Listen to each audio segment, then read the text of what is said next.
I think the one that I enjoyed most and overall the one that brings me the most joy is probably I think it's called Battle Academia Ezreal or Battle Academy Ezreal. The one that is like Ezreal's skin mode that is really similar to anime. Right, so I think like the skin is just great. The animation is awesome. Doesn't change the character, but change it a little bit. And also it's really anime-like, and I really like anime. So I was gonna say KDA Kaisa. I always felt like that skin was really clean before, but yeah, no. I feel like the quality of skins nowadays has just gone up a lot. For example, like the porcelain, what's it called? The porcelain Ezreal skin honestly looked really, really good. It's a Crime City Twitch. That is by far the best skin on Twitch. It's OG. It's cheap. It's like it feels so perfect. It feels clean. Like right there. That's it. There's no better skin actually. This is only skin. You're only allowed to take the other skins if you're trolling. That's it. I mean, there are just some skins that you actually like can't play the champion with a different skin after playing with that skin. For example, High Noon Lucian. That skin is just a better version of Lucian. You can't play Lucian without that skin after you've played it. My favorite skin is Super Galaxy Nidalee. I have it as my picture on most things, an edited version. But yeah, it's pretty obvious. I'm gonna say Nidalee when my name is Don't Bandana. I think my favorite skin is High Noon Lucian probably. It just feels like so smooth to play. And yeah, I just really like the skin.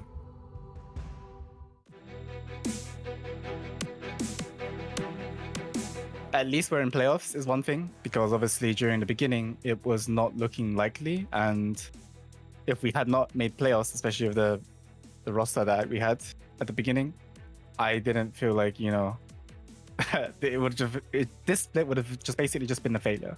But I believe right now, ever since obviously Viking joined, it just feels like we're much more cohesive, which is kind of what Viking bring towards us. It's like stability in a way, and actually, having some sort of foundation that we can work on.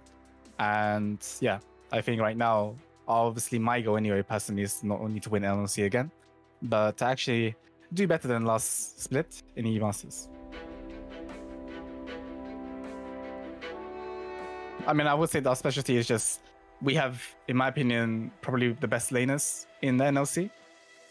When I say that, I mean like pretty much for top, mid, and bot lane.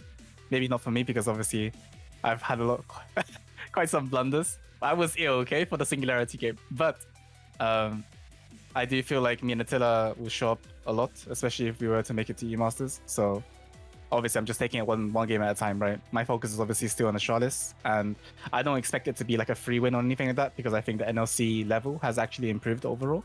Just, it's more about us being more on the same page, and obviously because we haven't been playing the whole split, right? We've only been playing like for a month and a half now. And I think, you know what? Considering 1 month and a half of practice, I think we've shown quite good results. My personal expectation is actually, it will kind of test us playing together as a team in terms of like 5v5 and team fighting. Because I believe Astralis as a team like to team fight a lot. And there's always going to be a team fight no matter how you see it, right? Against Astralis. Like, they will kind of contest you. They will contest you on objectives that make you kind of play good. Because if you don't play good, they will win. It's kind of like what they did against Riddle, right? Riddle technically were looking really good. But then, you know what? Astralis just started playing better as a team. And you can tell in the team fights, especially like with Senkux. He was like a monster in most of the fights from what I saw. Like, always positioned well. And not to mention the bot lane also seemed quite good too, with Astralis with Kiba. So I think it will be a closer match actually than like just a 3-0 stomp. Obviously I would like to say, hey, we're gonna go 3-0, we're gonna smash them or whatever, but I think realistically I think it'll probably be 3-1, maybe even 3-2, but we'll see. Well, I'd like to say, like every year I would say, I would like to win the European Masters for the NLC at least once, because at least it's kind of like something that you can always, have with you. And obviously being a representative of the UK and Nordic region or whatever, but mainly the UK, like I feel it's kind of like a nationalistic pride kind of thing. And maybe it's just me, because in the UK, this is like a big thing. in terms of like just, you know, winning for your region. So that's kind of like my goal anyway. But let's see. Maybe we lose to Charlotte 0-3 and then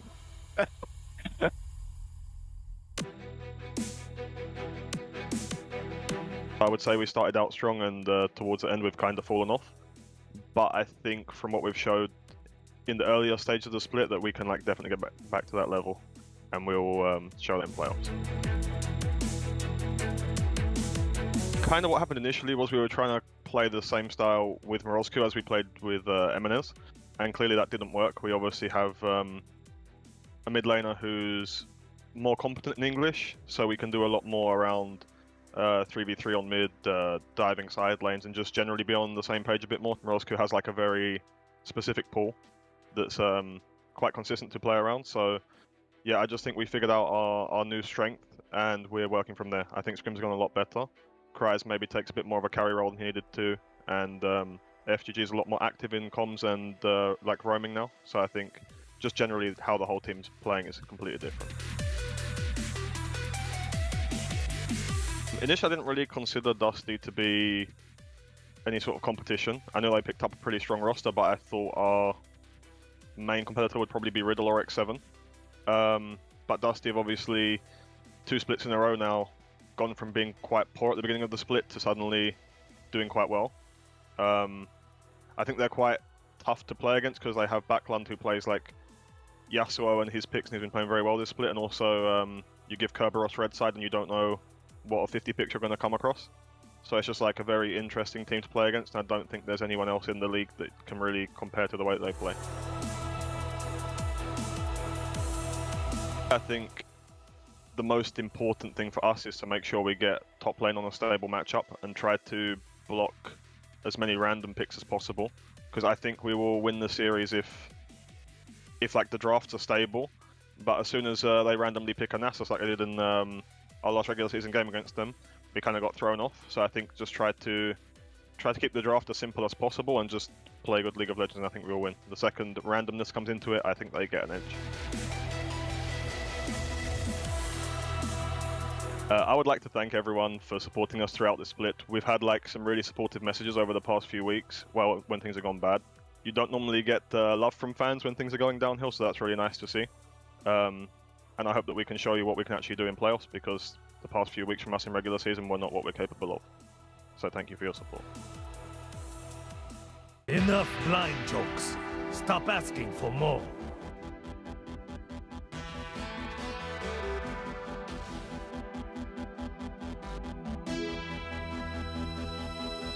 Welcome everyone to the Lee Sin Jungle Clear Challenge. Today we have Viking from X7. Hello Viking, how are you doing?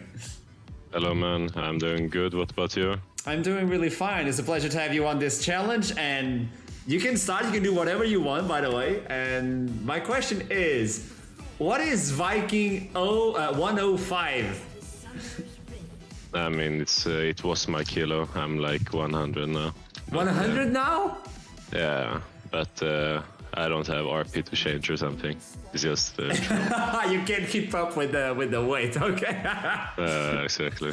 So we're gonna do the Lee Sin. You have to do the entire jungle and tell me, do you like Lee Sin? Do you even play Lee Sin? Yeah, I play Lee Sin. Okay. But it's like a fun champion for me, I think. It's like unique. I mean, I played it NLC twice versus Riddle in the playoffs when we won 3-0 and one other time. But yeah, I mean, it's my top 3 most played on this account in Challenger. So my question is, so you're really good with Lee Sin. What timing do you think you're gonna get? The entire clear? I mean, not sure. I never really do full clear on Lee Sin. You shouldn't do full clear on Lee Sin. Yeah, that's crazy. That's bannable.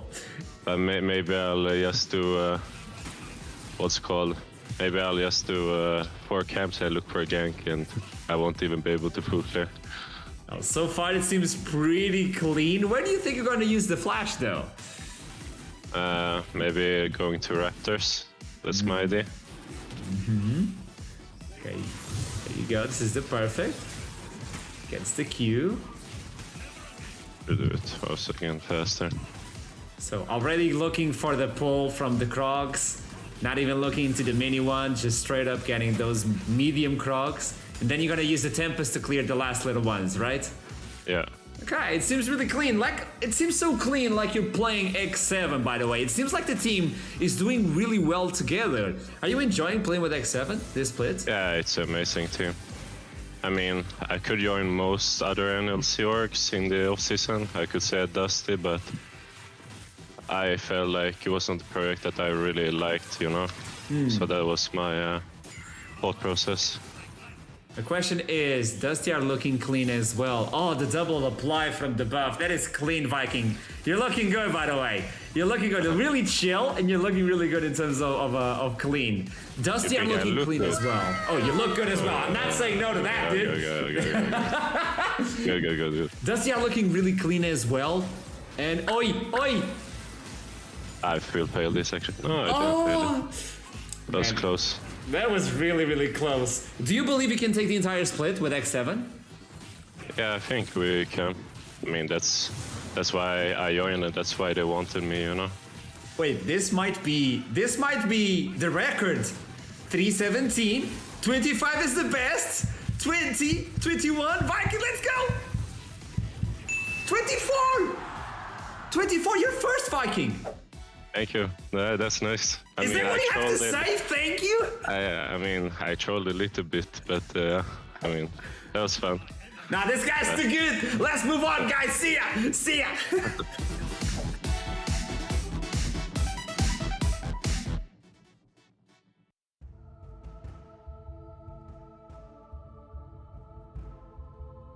I mean, there are some really outdated skins that are that are being tashed.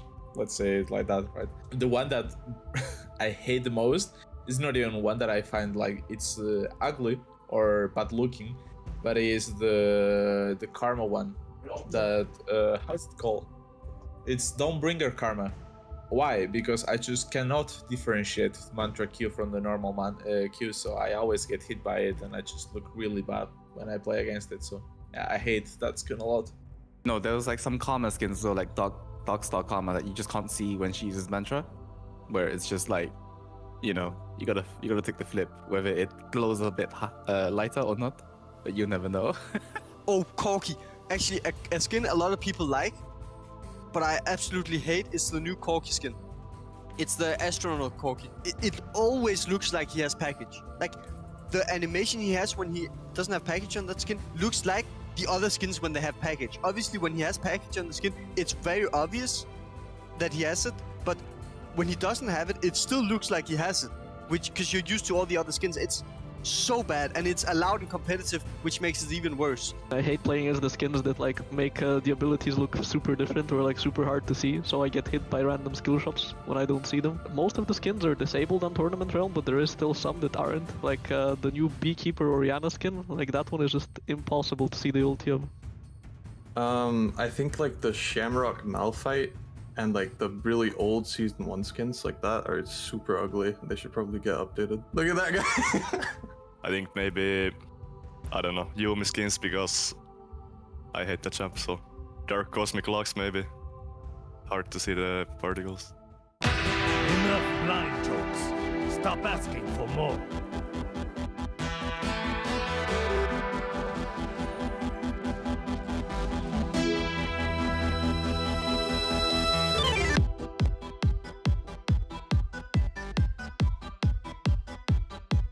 Hello everyone and welcome to the Lysine Jungle Clear Challenge, this time with JDXL, and it's not Torok, it's Dan. Thankfully. But welcome Dan, how are you doing? I'm good. Luckily if you had Torok, you'd probably miss a queue somewhere, so you know. Or maybe playoffs, I don't know, but True. But that's me twice in a row, so you can't really flame Torok if you're flaming, you're flaming me too, you know. Okay, let's look into your runes, because you brought in the Fleet Footwork, you brought in the Ghost, you brought in Celerity in Nimbus Cloak, so... Okay, explain. I mean, there's not much you can really get damage from in runes. I think the only rune you can get damage from is Legend Alacrity and Absolute Focus. And obviously Fleet. So I'm going to try to use... I might not use Ghost to like travel between camps. I might do it like for Raptors and then for Wolves, maybe. Something like this, and I get damage from celerity on that. Okay, by the way, I'm just letting you know that the record was broken by Diamond Prox. It was? He did 325, and I'm letting you know he brought in Conqueror, he brought in Flash, didn't even use it because he said, I don't want to play something that's not like an official game. So we have the Ghosts, you have the Fleet Footwork. If you're below 325, I don't know, man. He's just too good. He's just too good, the legendary. Okay, what do you think you're gonna be at the end of the day? Okay. I want to be first at the end of the day. So you have to beat 325. You cannot miss a single auto on this entire clear, or else you know Torok will annoy you, by the way. I will miss an auto, I always miss autos. How is it to work with Torok? He's such a big personality and everybody talks about him, but how is it? I mean, he's actually a really nice guy, a really good coach. He has like quite a lot of interesting, innovative picks to give. So that's why we had like last split, if you remember, we had Varus very early on into the split. I think I made a mistake here actually. Actually, no, I don't know. I'm fine. And the question is, he was a jungler. Does he give any sort of input for you as a jungler as well? He gives input here and there, but honestly, he just lets me do my thing. I think I'm trusted to play the game and be competent at my role. I mean, I played for a long time, right? So if it's confusing talking and playing at the same time now. That is definitely a problem, but I'm used to it. That's my job in the team, right? Are you using the I'm the leader. True. Thank you. I don't normally use my summoners in jungle, you know, like. I'm just letting you know. I appreciate the carry on that one. You don't play Lee Sin that often. I mean, you're a Volibear guy. You only play Volibear. Do you like Lee Sin at least? Yeah, Lee Sin is my most played in solo queue. I just think he's a bad champ for comp. 3 at this point. Are you going to pull the Grump? No. No? You're going to do 1 by 1? Yeah. I don't think you're going to get the timing though. This is gonna be weird. I don't know. 3, 16, 17. Okay, Dan. You have 5 seconds. 4 seconds. No rush or anything. 3:25. 26. Oh, it's so slow. It's so 27. slow. Oh no, Dan. So slow. So slow. Okay, we jumped into this call and you were letting me know that the best timer on Lee Sin was what? 3:18. How do you feel? I feel very bad. You're still first place in the standings, I think. I don't know. But how are you feeling about JDXL's expectations for this split? Honestly, I feel quite good. I feel that, okay, we lost the game to X7, but we were in control of that game for like 15 minutes. It's not that bad. Yeah, I mean, for us, I'm happy. I think we just clean up one thing around third Drake. I don't even care about saying that and you using it in the video because it's pretty obvious that we're throwing games around third Drake every game. If teams can't scout that, I'm sorry, but we do it to ourselves, so I think about this. Play Volibear, don't pick Lee Sin. Thank you so much, Dan. Thank you.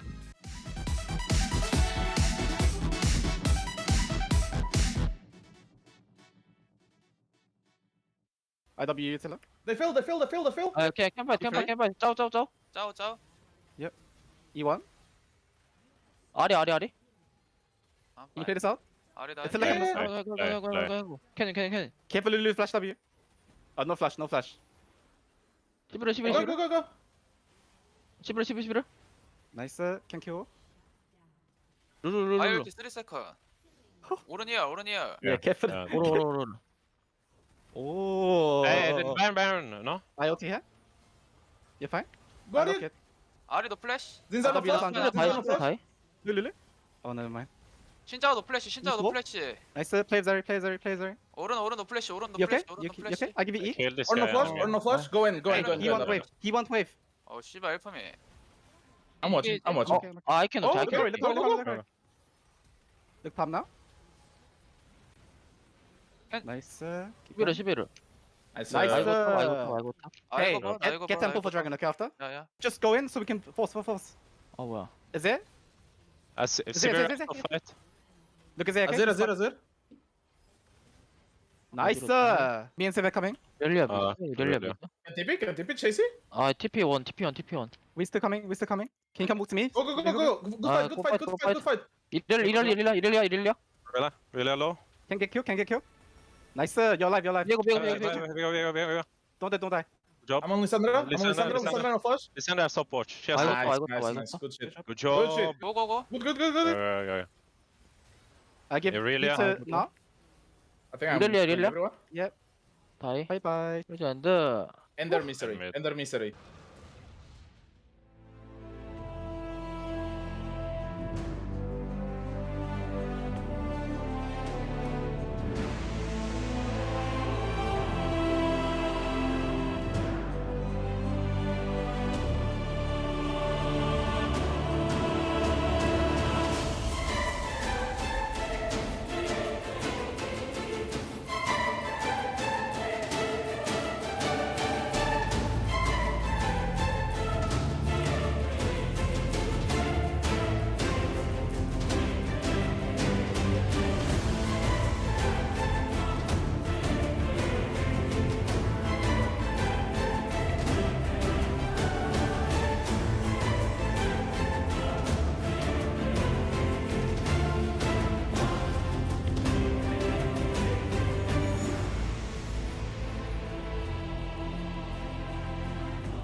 Will it be JDXL? Will it be X7 moving on to finals of Summer Split of the Northern League of Legends Championship?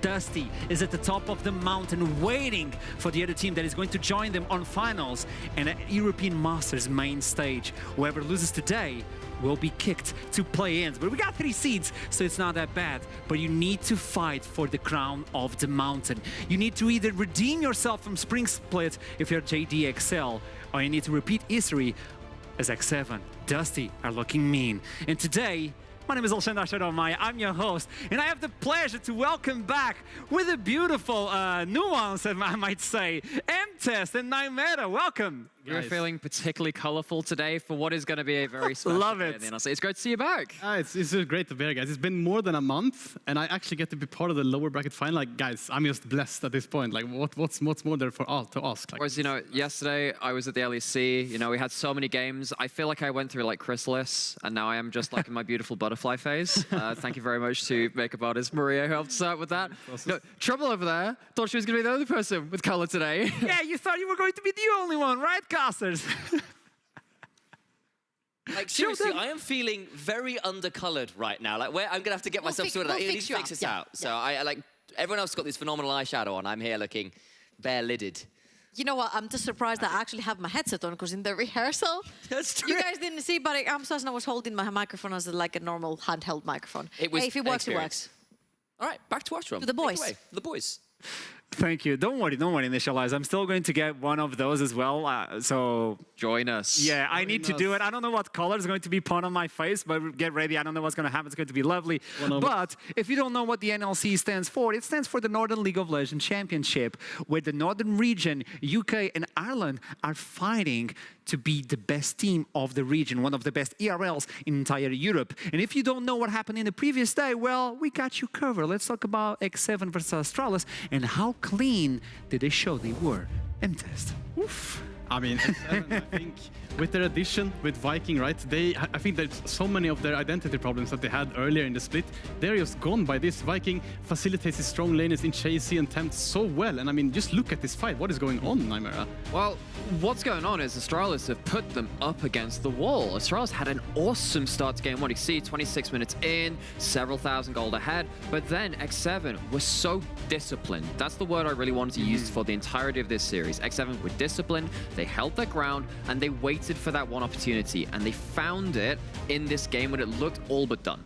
I mean, it's just that 26 minutes rule, right? As you mentioned, Attila has just been scaling up on this area, and when he has these items, he just completely pops off. You see the flash here, he secures the teamfight victory for X7, and this was their comeback in Game 1. Game 2 looked completely different. Because in Game 1, it was Astralis finding really good ways to find early advantages. In the second game, well, you gave over, you know, that Ari, which you succeeded with before. You had that Jarvan as well to help with that. And it got to the point where Astralis were getting really desperate, and that showed throughout the rest of this series too, particularly into Game 3. Yeah, I mean, Astralis, they put up such a good fight, right? Especially in that Game 1. I think in Game 3, it kind of just fell apart. I mean, Astralis had like some good punches too, but I think in the end, it was a Swain into the Lissandra, and just the Swain was unkillable, and then X7 just kind of rolled over Astralis, and that was that. And that's signature from X7. They're looking stronger than ever every single game they play. Every single player can bring something different, so you have to be careful about that one. But let's show you the brackets as it stands right now to understand where we are. As you look into it, JDXL versus X7, the last game from the lower bracket until we finally get to know who's going to join Dusty for the final. Yeah, so we've had a bit of a chat about the road to this point, but where are we now? We're at like the promised land. This best of 5 is the thing that we were waiting for the entire year. This is the NLC rivalry of this season, of this entire year. We get it today. Now, how satisfying must it be to be one of these teams who gets to move on from this point after beating down their time-honored rival at this point? I mean, I just have to mention as well, as I've been playing myself, you know, for so many years, just beating your opponent it's like the Fnatic G2 rival, right? Yeah. It's always like this. It's so many more emotions into this series than people can expect. And I think for sure that when X7 and XL, they face off today, they're going to have that in the back of their head. They're going to think, I need to beat my rival. It's really important. Not only it's because of EU Masters you get to get that main stage if you move on into finals, but also going to the NLC finals, climbing the mountain and claim for yourself the throne. That is really important. But it's also important to keep in track of what is happening throughout the community. And that's why we're going to toss it to the casters to understand what is happening with the news.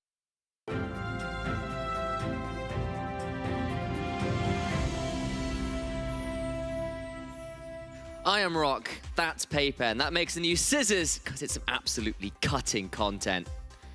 She's so disappointed. Look at that face. It's wonderful. I love my job. Moving on, though, to the first topics of the day. Specifically, a massive congratulations to Riot and Fortiche for winning 3 Emmys for outstanding individual achievement in animation. What an incredible result for the Arcane team. And I feel like when a lot of people are used to playing the game for so many years, no matter what that game is, and then this translates into a series or a movie, there's a bunch of expectations, there's a bunch of storylines, and I feel like in Season 1 Riot games, the storylines that they choose to put into there, they just nailed it. They really, really did, and the awards will be on the 3rd and 4th of September if you do want to tune into that and see what else comes up. I believe there still might be some more awards to be announced, so there might be some more on the line, not entirely We would like to give Riot another award. Yes. I am giving them the award for listening to their community. And I feel like one of the community's concerns at the very beginning of the season was that Chemtech Drake, and now with season 2023 upcoming, the Chemtech Dragon is going to be coming back. It's going to be reworked, but also a few more things that are going to be reworked has been the blast cones that are coming with the Chemtech Dragon that are going to have a larger radius, and also junglers, you're no longer going to be the pets of your laners. You're going to have your own little Tamagotchi in your jungle. Pokemon Master. I get to be there, to be the very best, farming camps like no one ever was. Exactly. You're not getting Pokemon. I'm going to hope it's a Pokemon.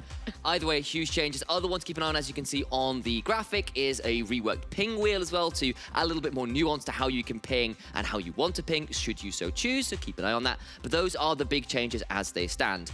Moving on, though, congratulations to XL, who made it bloody close, but have secured playoffs in the LEC. They took down Vitality in a tiebreaker match to secure that final spot in playoffs. Of course, that does mean we need to commiserations to Haru, who was X7's jungle at last split, and of course didn't manage to make it to playoffs with the Vitality team. But of course, huge congratulations. We have their academy team here. And I think the trajectories for the two teams, the LEC and the NLC team, have been pretty much the same. Start of the split, super high up, lots of wins. Mid to late of the split, a little bit of a slump. But the LEC team did manage to make it to playoffs. So does that mean that the actual JDXL is going to make it all the way to the finals as well? And talking about JDXL, we need to say goodbye to MNS because they have mutually agreed to part ways. MNS is now a free agent, and of course, most of you will remember him here. He had a fantastic spring and summer split, still the solo bowler king to this day. Indeed. He managed to get the most solo kills out of the entire regular split. It was very impressive stuff, but that does mean we have to wish him well for his future endeavors. We'll hope to see him around in another team another time. But that does mean enough from me, Paper and Scissors, and that means we have to cut straight back to the boys on the desk.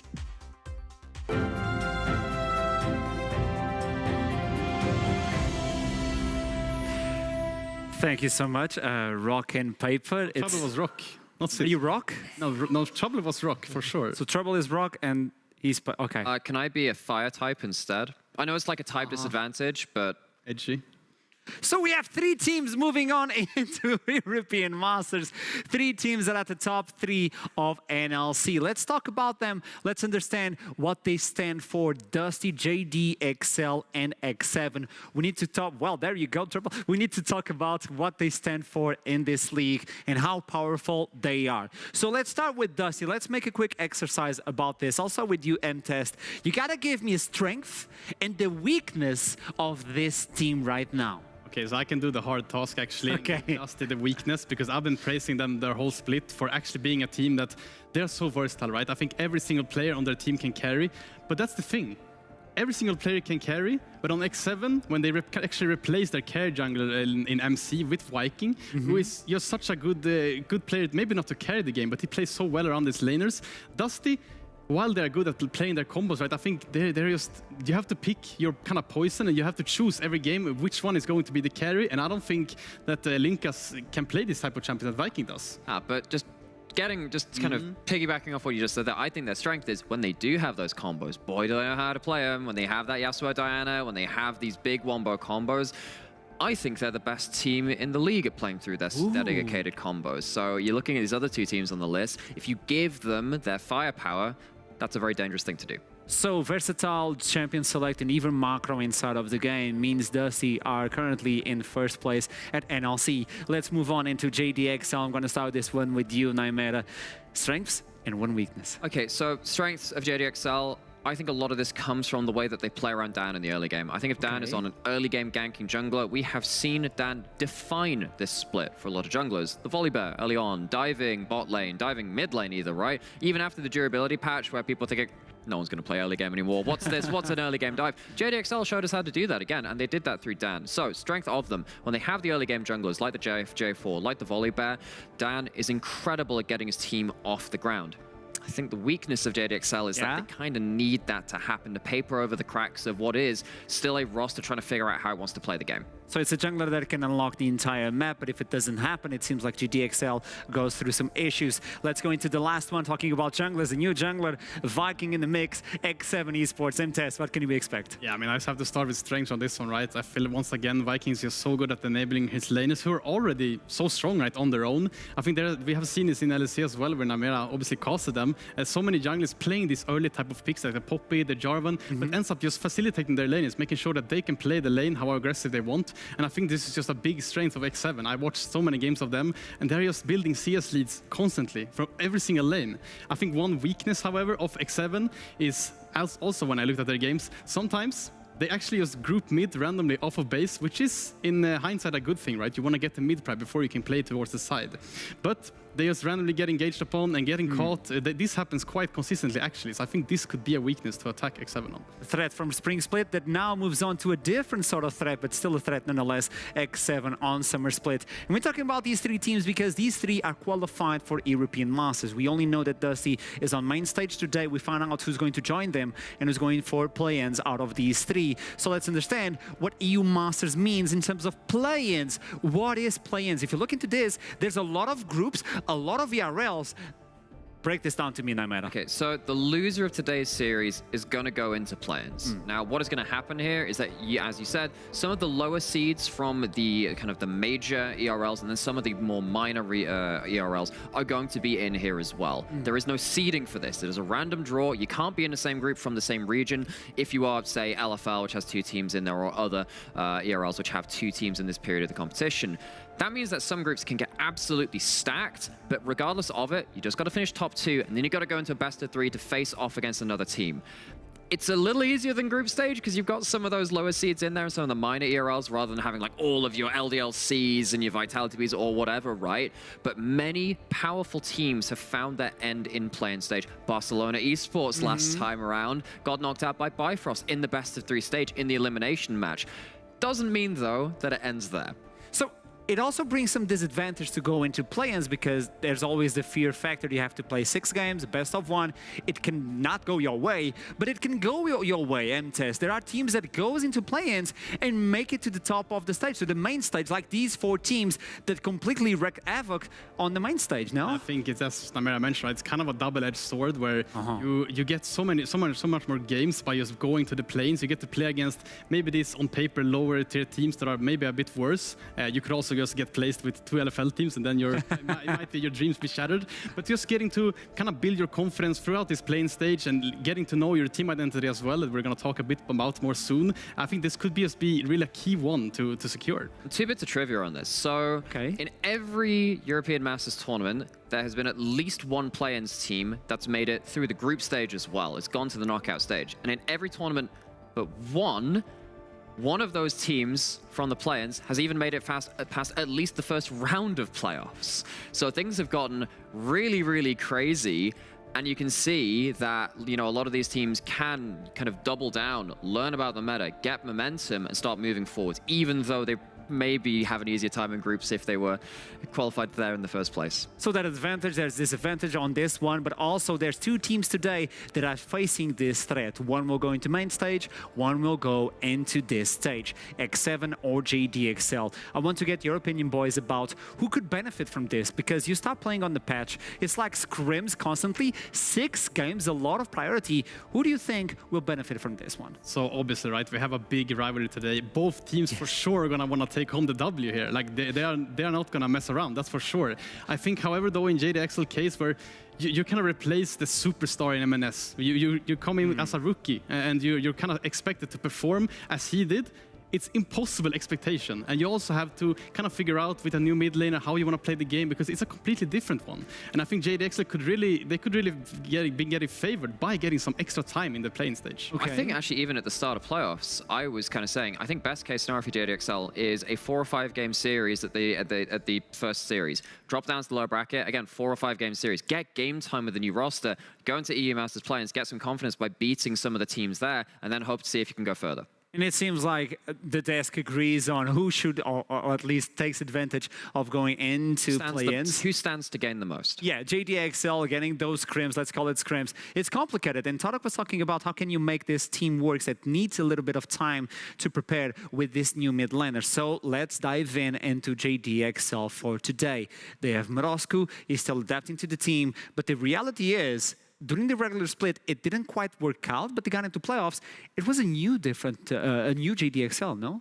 Yeah, I think from what we've been hearing, they had to really adjust what they were doing in terms of playing the style that they were used to with M&S and trying to adapt that from Morozku, and then realizing, hang on, this isn't really working. So they had to do some readjusting there, but now they've come back, and by putting a bit more emphasis onto Dan being earlier onto the map again, I think they started to rebalance things. It's not necessarily been through laning pressure from Kryze and Morozku to the same extent as it was. That's still a factor, but I'm looking at this now and I feel like Morozku coming in, he's starting to get rolling. The stats aren't awesome right now, but you can see in a couple of the games against Dusty, actually this guy was playmaking really well.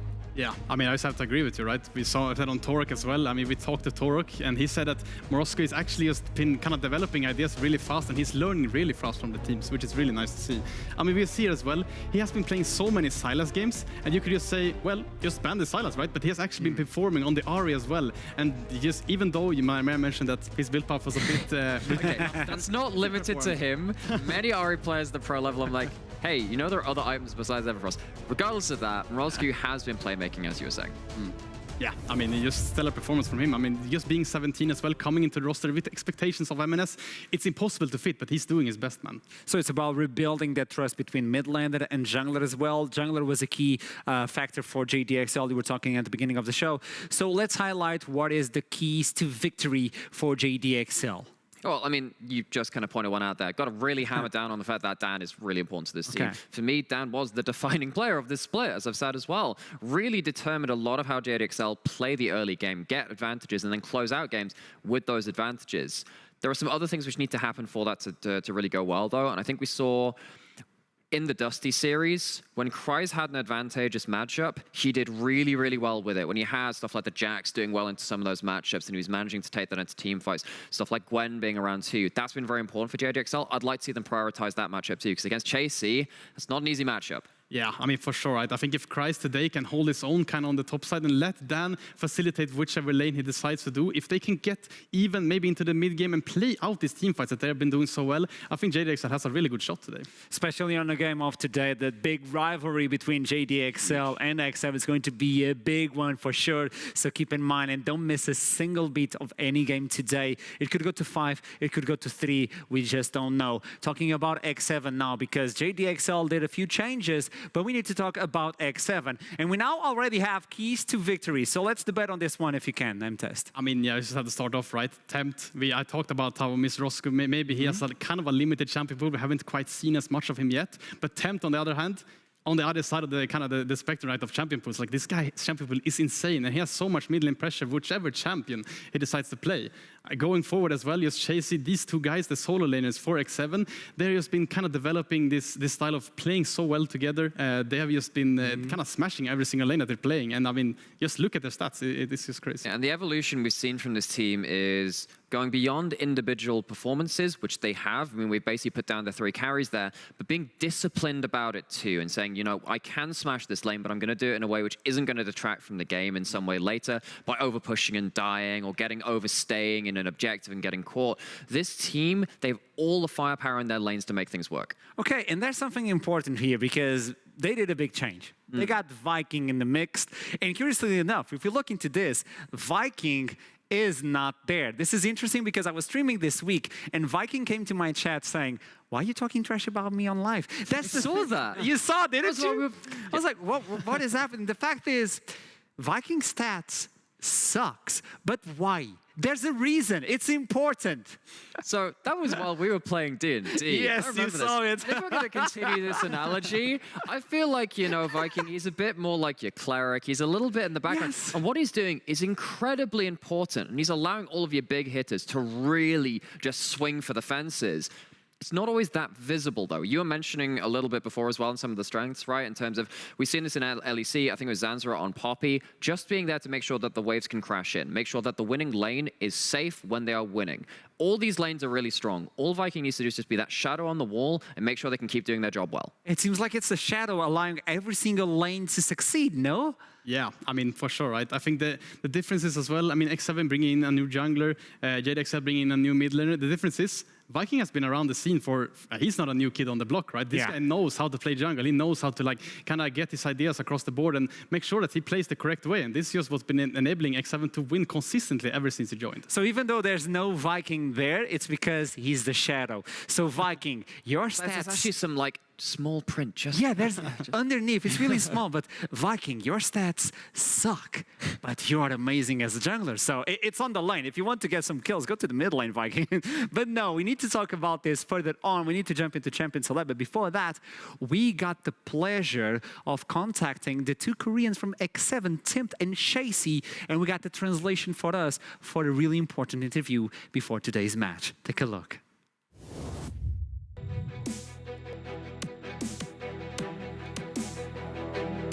지금 성적이 만족하지는 않지만 이 정도면 나쁘지 않은 것 같아요. 좋지도 않았지만 나쁘지도 않았다.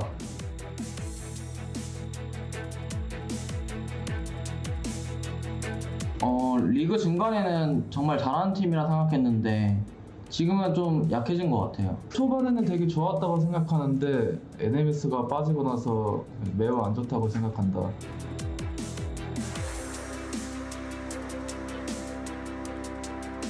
칼슨 선수가 나이도 어린데 그 공격적으로 정말 잘하는 것 같아서 나중에 정말 잘 될 것 같아요. NMS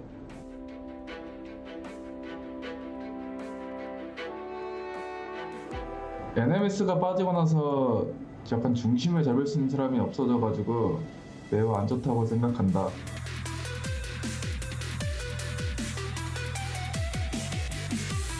대회가 처음이라 좀 걱정이 많이 됐는데 영어도 조금은 늘었고 좋은 경험한 것 같아서 기분이 좋습니다.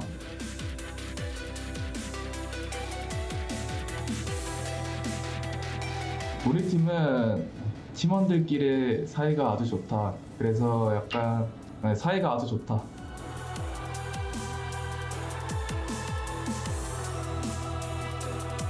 리그 마지막 경기일 때 상대팀이 판테온, 카서스, 퀸 이런 픽을 하는 게 너무 신기하고 재미있었어요.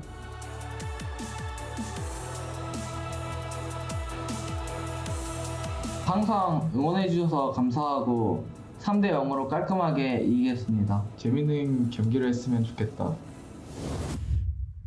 Okay, this brought a smile to my face. It's really good to see them talking and expressing themselves. And we're building something with the Pantheon. I don't know what's happening, but it's across the world. Yanko seems to be That's the just only... a him thing. Yeah, I think it's as well. I think that's just an Artron thing. You know what's cool? As soon as that video hit the Reddit and got a few thousand views, Pantheon was announced to be buffed. Is it a coincidence? 100%. It is. But I would like to think it's not. So X7 versus JDXL. Let's look into both teams.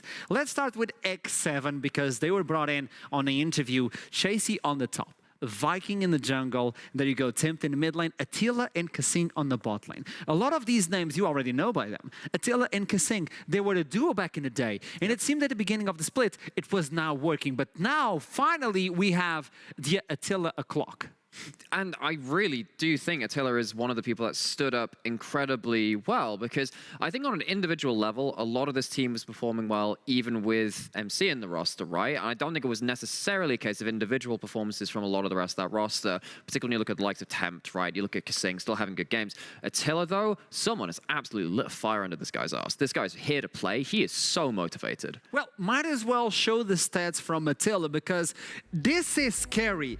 I casted this guy in Portugal. He went to LVP, he went to a lot of places, but look at this. This is menacing. I mean, I think it's just a playoff buff, honestly. Like, there are so many players that are talking about, oh, what is that? It's in playoffs, I'm gonna pop off. You know, the regular split doesn't really matter. But Attila actually proves that this is true for him. That 26-minute rule applies every single time. This game, especially, the first one against Astralis, they were looking, X7 was looking, they were looking so down. Astralis were playing really well together. But then Attila on this area, completely popping off, you know, getting the snipes with that laser, and then just chasing Astralis down, making sure that X7 take that crucial first victory. What is this?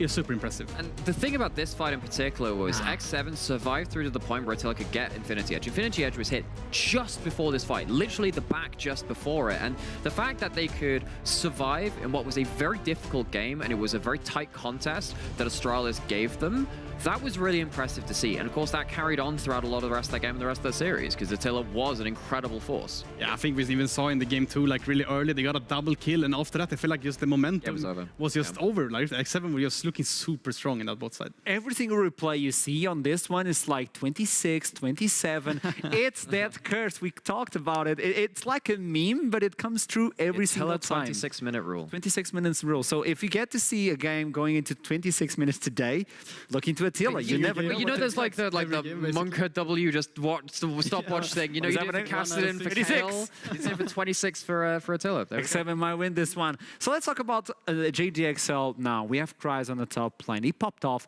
on the previous one versus Dusty. Nobody was expecting a lot from JDXL, and he completely demolished that top lane. Then you have the Dan and Locke and Roscoe, the rookie coming in and showing prowess as well. And then you look into the bot lane, Vincent and FGG. My question to you guys is, I was looking into FGG as one of those supports that could go to the Herald at level 6, rotating non-stop. I don't see the same anymore. No, and FGG has had... This chat is confusing, by the way. To put things into perspective, so I actually cast some of X7's very first games back in UKL qualifiers started last year. Now, FGG, very similar thing. He was in that same kind of tournament, and then he got bumped up very, very quickly. UKLC, couple of games, did really well there. Got up into the NLC, was kind of struggling in the NLC. It was a tough level of competition. And then comes this year, and suddenly he is looking like one of the best supports in the league. We know he has that kind of potential, and I'd love to see that kind of line for both of them, seeing how far both of these, kind of the org and the player facing across them, have managed to jump up. But if this is going to be a close matchup, FGG, as you're saying, does need to get back that impact, have those level 6 Herald fights again as a support, which you can get with some weird support rotations, have that impact early on, because he could be a difference maker. And we're talking about always lanes or junglers that can impact the entire map, but one of the parts that needs to be unlocked for both teams is the mid lane. Morosco, and then we have Tempt. Two amazing players, but Tempt has showcased what he's capable of doing. So if we can, let's show in champion pool, because not only Tempt plays Morosco's champion pool, but he plays even more. It's a good thing that Viking just proves that stats doesn't matter, right? I hope for Morosco's sake. I mean, because this is true. I mean, look at Tempt's kill participation, man. 80% almost as a mid laner. That is just crazy. And I think that really shows, again, like, where the focus is for this team. And also it comes down to a lot of team fights for X7, right? Later into the game, Tempt is the guy right in the middle of things on stuff like the Azir shuffling in, Lissandra, Swain, Silas, getting just absolutely stuck into things. But even with that, 80% kill participation is ridiculous for a mid laner. Now, one thing that I want to bring in is the fact that we're not going to have your percentage of who do you think is going to win, chat. But I did peek into the Twitter, and I saw 53% second, which is not a lot, by the way, in favor of JDXL. So do you guys believe it's the XL momentum from yesterday on the LEC is like, well, if the main team can do it, the academy can do it as well? Let me riddle you a story here. Riddle. Because Riddle is no longer in yesterday- playoffs, by the way. No longer in playoffs. But XL beat Vitality in the LEC, and that was a revenge match for them because Vitality knocked them out of Spring in a 3-2 series. Very, very close.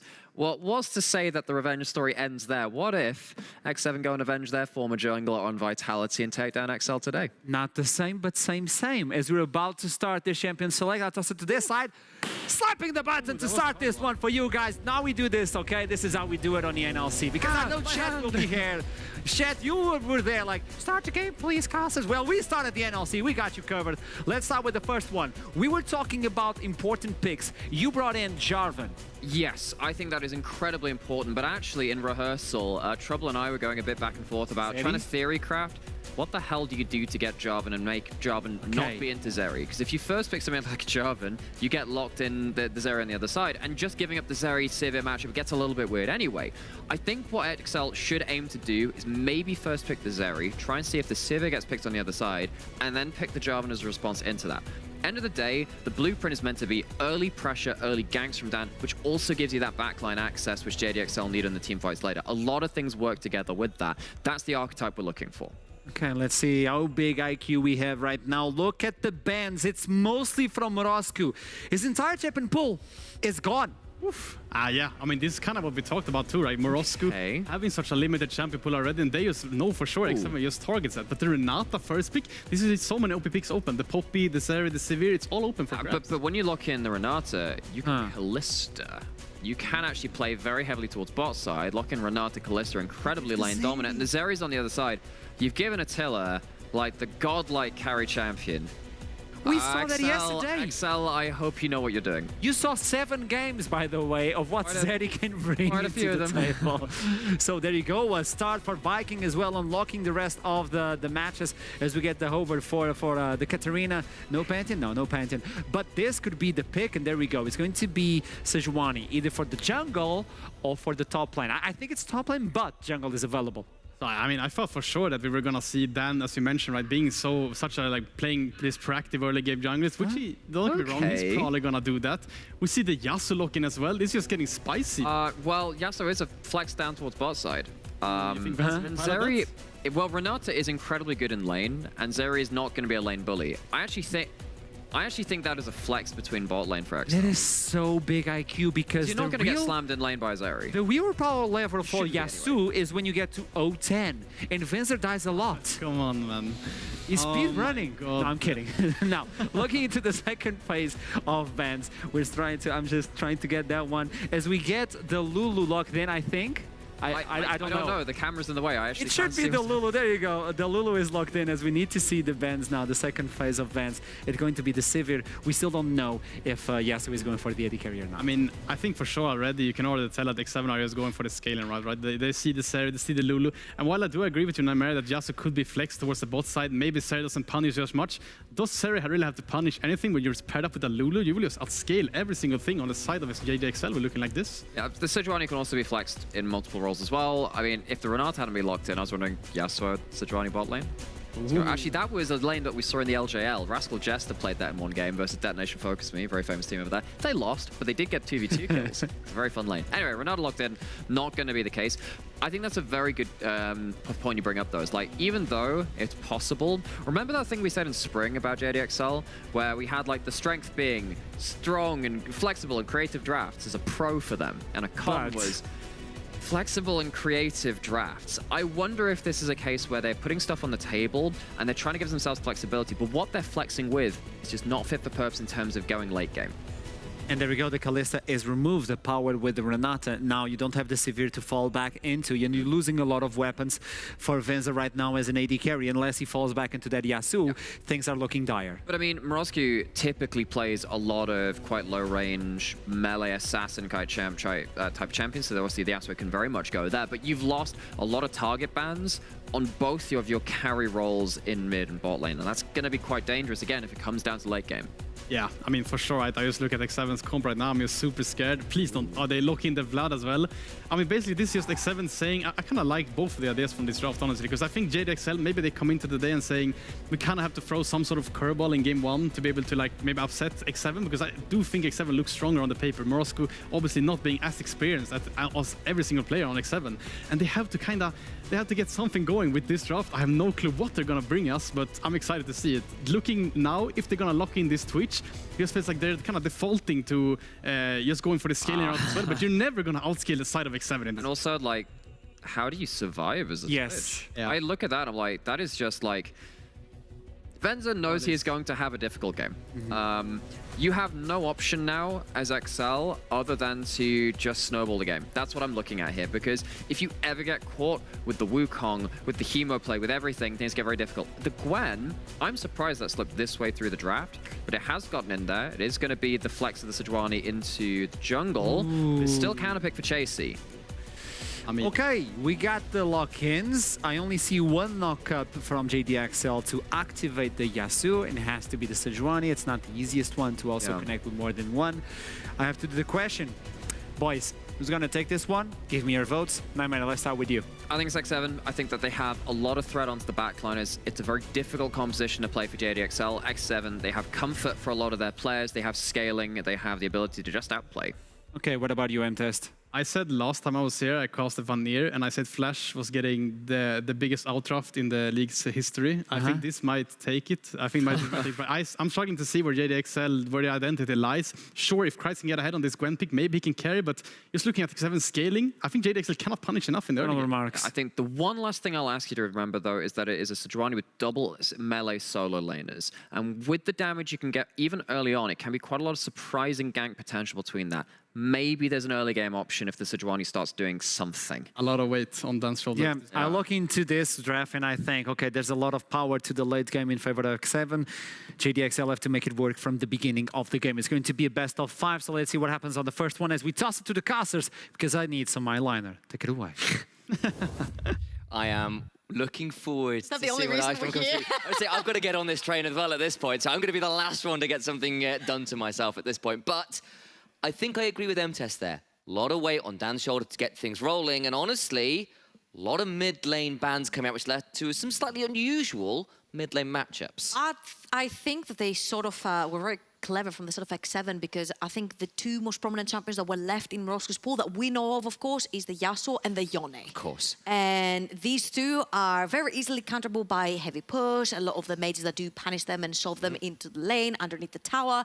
But there were 7 mid lane bans. Huge amount of focus. It's the same way that Temp was focused, that Morosco was focused, and I agree. If anything, it's on Dan's shoulders, as it been for the entire season, to try and get the laners ahead. He'll do what he can, and again, it is a very telling matchup. The rivalry from spring, the best of 5 Finally. we ever got. Finally here in summer, we have it as we head into game 1. A rivalry that has been as large as the X's in their name. One of these teams after the series today is going straight to the finals, is going straight to the main stage, and my God, the tempers, the passions are running hot. Let's see how it works out on the Rift. Okay, I'm going to make a very weird sort of scenario here. Please do follow me, viewers. Please do follow me, Initialize. I'm on this train. Yesterday, XL managed to knock out Vitality from playoffs. I recall. And get themselves in, right? If you remember who played in Vitality, it was Haru in the jungle. Yes. Haru, ex-jungler for X7. Maybe the scenario will repeat itself by XL, pushing down to the lower bracket. Just Sorry, I finding mean my tinfoil to make a little hat quickly to stick over my headset. I need that whiteboard where it's like it's connecting all the clues together to try and make a the scenario. conspiracy is real. You have to believe me. To bring everyone back to reality, the overall score between spring and summer between XL and X7 is a 3-1 to X7. Oh, yeah. XL were only able to pick one victory off them at the very beginning of Summer Split, and we've never seen a best-of series scenario between the two teams, which is why we keep reiterating how important it is. Ever since X7 joined the NLC, XL has been their rivals. And the fact that we get, hopefully, a bunch of games to celebrate that rivalry and hope for 5 of them is very eye-pleasing for everyone. Absolutely is. And let's be real, it's a little bit difficult to work out what level these teams are at as well in some ways, because we know in summer, or in spring at least, X7 and XL should have been coming in at an extraordinarily high level. In summer, big shifts up for XL. On the other side for X7, they've had some changes and they've had to climb to the lower bracket. Yep. What level are these teams at, especially considering XL had a pretty good run at Dusty, all things said and done? Yeah, I think we only have a very small sample size of a best-of series for the side of XL, but I feel like their series versus Dusty showed a lot of development, especially coming from a 0-5 regular split end. And from the side of X7, we have 2 best-of scenarios where once they played Bifrost and in the other one they ended up playing Astralis, and they pretty much demolished both the teams. 3-1 on one best-of-5, 3-0 on the other one. They're the only team to be able to 3-0 anyone in these playoffs now in summer, and they're looking as one of the more formidable opponents that XL can face together with Dusty. Well, there's just so much to keep track of, because X7, we're our spring champions, got to quarterfinals at the EU Masters. They were an indomitable team that looked like one of the potential favorites for the whole damn tournament. On the other side, XL, they haven't made EU Masters despite what should have been appearances since, what, summer or spring of last year? Spring 2021 was the last time XL Academy made EU Masters. It was the Marcoon Advent train back then, 2021 spring, where they made it all the way to finals to only get stopped by Carmen Corp. Rough stuff. Ever since then, they've not even qualified. Summer 2021, spring 2022, unfortunately cut short on their tracks in the playoffs race in the NLC, and right now they're getting their chance. Now, of course, for both of these teams, as we were talking a little bit in the pre-show as well, there was a very interesting conversation about which team would it benefit to go through the play-ins a little bit more. And I think we obviously need to celebrate whoever goes straight into the main stage, because the huge showing, so many eyes are seeing, you know, LEC scouts are out there looking for the next player, the next big thing to put in their team. And it's very important for these guys to show up and show off at the main stage of EU Masters. But if we think of Bifrost in spring, we had them as our underdogs in the NLC going over to EU Masters. Not only did they manage to beat expectations, knocking off Barcelona in play-ins, but they also managed to make it all the way to the quarterfinals. So do you make it through play-ins? It seems like you're having a pretty successful run at EU Masters. Of course, don't get me wrong, play-ins is definitely a bit of a pressure cooker. You either There's get 2 LFL teams, that's what I'm gonna say. Exactly. You burn out or you make the distance, it feels like, if you go in play-ins. And, you know, it's definitely seen teams that have been, you know, extraordinary teams. Like, I believe like Vitality fell out of play-ins once or twice. You know, we saw BDS Academy struggle in play-ins last time around as well. And of course, there's that world that Bifrost do what they did and managed to make their way all the way to those quarterfinals and stuff. You can see how the runs went. Karmikor from play-ins all the way to winning the damn thing last split, right? Sure. So, you know, there is definitely a certain thing where if you come through the play-ins reforged anew, you can be a very deadly competitor. But, of course, I think both teams would rather make the run and say, I'm in finals, I get to play for the NLC trophy, and then go to main stage, and then look to be one of the favorites going for the whole damn thing. You know, you want everything. You don't want to necessarily look towards the bright side of losing, which I can understand is perhaps not there for the pride of everybody else. Now, talking about everything, Viking wants pretty much everything out of Dan's jungle as well. The jungles are pretty same XP, pretty same when it comes to camps. You'll see that both supports have actually bundled up in this chicken area to make sure that their junglers actually secure this big chicken. And you'll see that this actually puts, if anything, Viking just a tiny bit behind, because now he has to run to his own camp, whilst here Dan is going to take his back and get back onto the map. Although Viking has already had his reset, which means this is why he wanted to fight, this is why he wanted to invade aggressively, had the take that opportunity, exactly. Because you know there's going to be the reset there, so that slight lack of tempo that by going for the invade that doesn't quite work out does fall off a little. Spencer's been chunked out a bit down that bottom. Something that really interests me right here is that we have JDXL as this very early aggressive team where Dan is going to be ganking, you know, mid, bot, top at the same time, getting his laners ahead. I'm seeing a very Astralis approach here, if you will, because I feel like Astralis also changed their approach when it came to playing X7. They went more for a front-to-back composition, something that they can actually match the scaling that X7 have been putting in, and a Twitch does match the scale of a Zeri. The Yasuo, if anything, does match the scaling of a Vladimir. And if we look towards the top side of the map, I'd say that Gwen wins when it comes to scaling, just because she can play the team fights much better later on. Whilst for Chasey, he's going to have to be mechanically expert for these team fights to work on a Fiora. In fairness, if anything, he's pretty good at being mechanically excellent. If anything, when it comes to ease of execution in the front to back, I feel like XL might have a slight edge on how they wanted to play the game. Yeah, I mean, look, the one concern will be how easy is it to set up Morozq for those big last breaths, and that could get a little tricky because, of course, with Vladimir's pull, with Zeri playing a long way back, access to people you want to be hitting as the Yasuo could be a little tricky, but... Luckily, yes, 2 members of JDXL on your screen, Dan and FGG, are very well equipped to actually set up the Yasuo for success. A pretty good handshake can get Morozq in on a very crucial target that has overextended. Dan, if he gets that flash Q onto a member and get that knockback, getting also Morozq in is going to be, of course, much more difficult with all the space that the Zeri likes to create together with the Lulu, together with the Vladimir, right? But if they do find these knockups, X7 are extremely squishy no matter where you look. FGG and Dan have gone for this blue buff invade, but they're about to get collapsed on by 4 members. They need to be very afraid here. There'll be a smite fight that level 6 wins, but there is a level 6, but Temp will have the immune, but he's going to actually not get the Sanguine pool off. Will go under now. He's one with the Hemo Blade and the turnaround. Pretty strong from X7. XL have down flash out, but Venza dies, and that invade is swiftly punished. I actually thought this was going to go XL's way because Venza had an absolutely fantastic flank on this rat. I'm not sure if he had actually bought any items because he came straight from bot lane. I think he was just on call. I think he was just on that call on his inventory, which means not a lot of damage was managed to be done right there. But I think the concept right there is that Dan steals away the blue buff and gets level 6. And you don't expect it because Wukong is level 5, Sandal Sejuani is level 6. They can turn this around. But due to the nature of how Vladimir also works, Tempt soaked up all the initial burst, healed through that ultimate 3, healed through his entire Q with full rage, and ended up staying alive. And I think Venza right there with not much damage, bunching into 4 members, he was an easy target. And we heard on the desk, we heard it from you as well, that Dan would be a big priority here for the side of XL to get things going on both these junglers. Those stats aren't necessarily phenomenal, but you can see Dan's participation in the early game. 80% on those first bloods. XL have lived and died by Dan's ability to get things going in the early game, and that's not a good sign for them. That play goes a bit wrong. I think this is a lot about the junglers, because these are 2 of the best junglers that we have in the NLC, together with Linkas, of course, who's waiting in the finals. Oh, yeah. And you're wondering, okay, wait, if these guys are like 2 of the best 3 that you have, why are they always falling behind if they're that good? And that's because both of their teams heavily rely on their shadowing, on their ganking, on them being there. Although, for Viking, he has been doing the shadowing, he has been doing the hovering around his laners, but it's their laners that win through the 1v1s, therefore his kill participation is extremely low.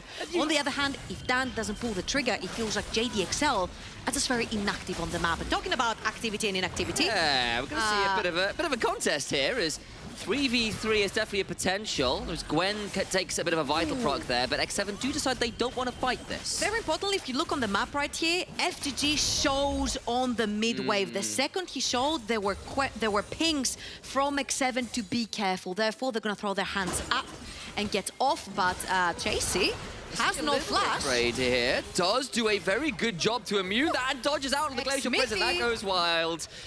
And yeah, there was a bit of an X-Midi there. The #1 LCS jungler of all time, as voted by a lot of the LCS analysts. Also notorious for whiffing a few of those Surge ults. Listen, man, it's the same thing with Jankos, right? He's been one of the best we've had in the when it comes to his needle space. We're taking a little bit of piss there. You know?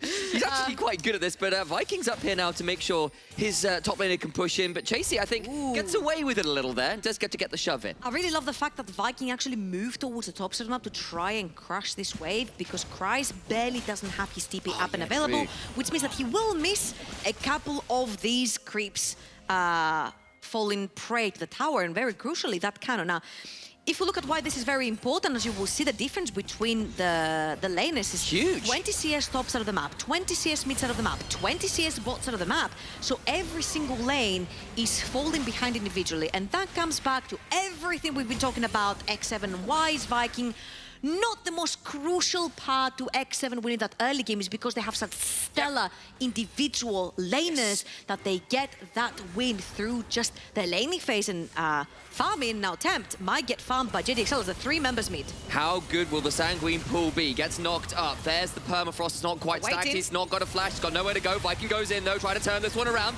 The healing is good, but not good enough. Double knock-up is in. Kasing is here, but it will be too little and a little too late. Very crucial, Tempt goes 20 down. seconds until the Dragon is coming up, and Morosku has held on to his ult. Dan's ult is going to be coming back up.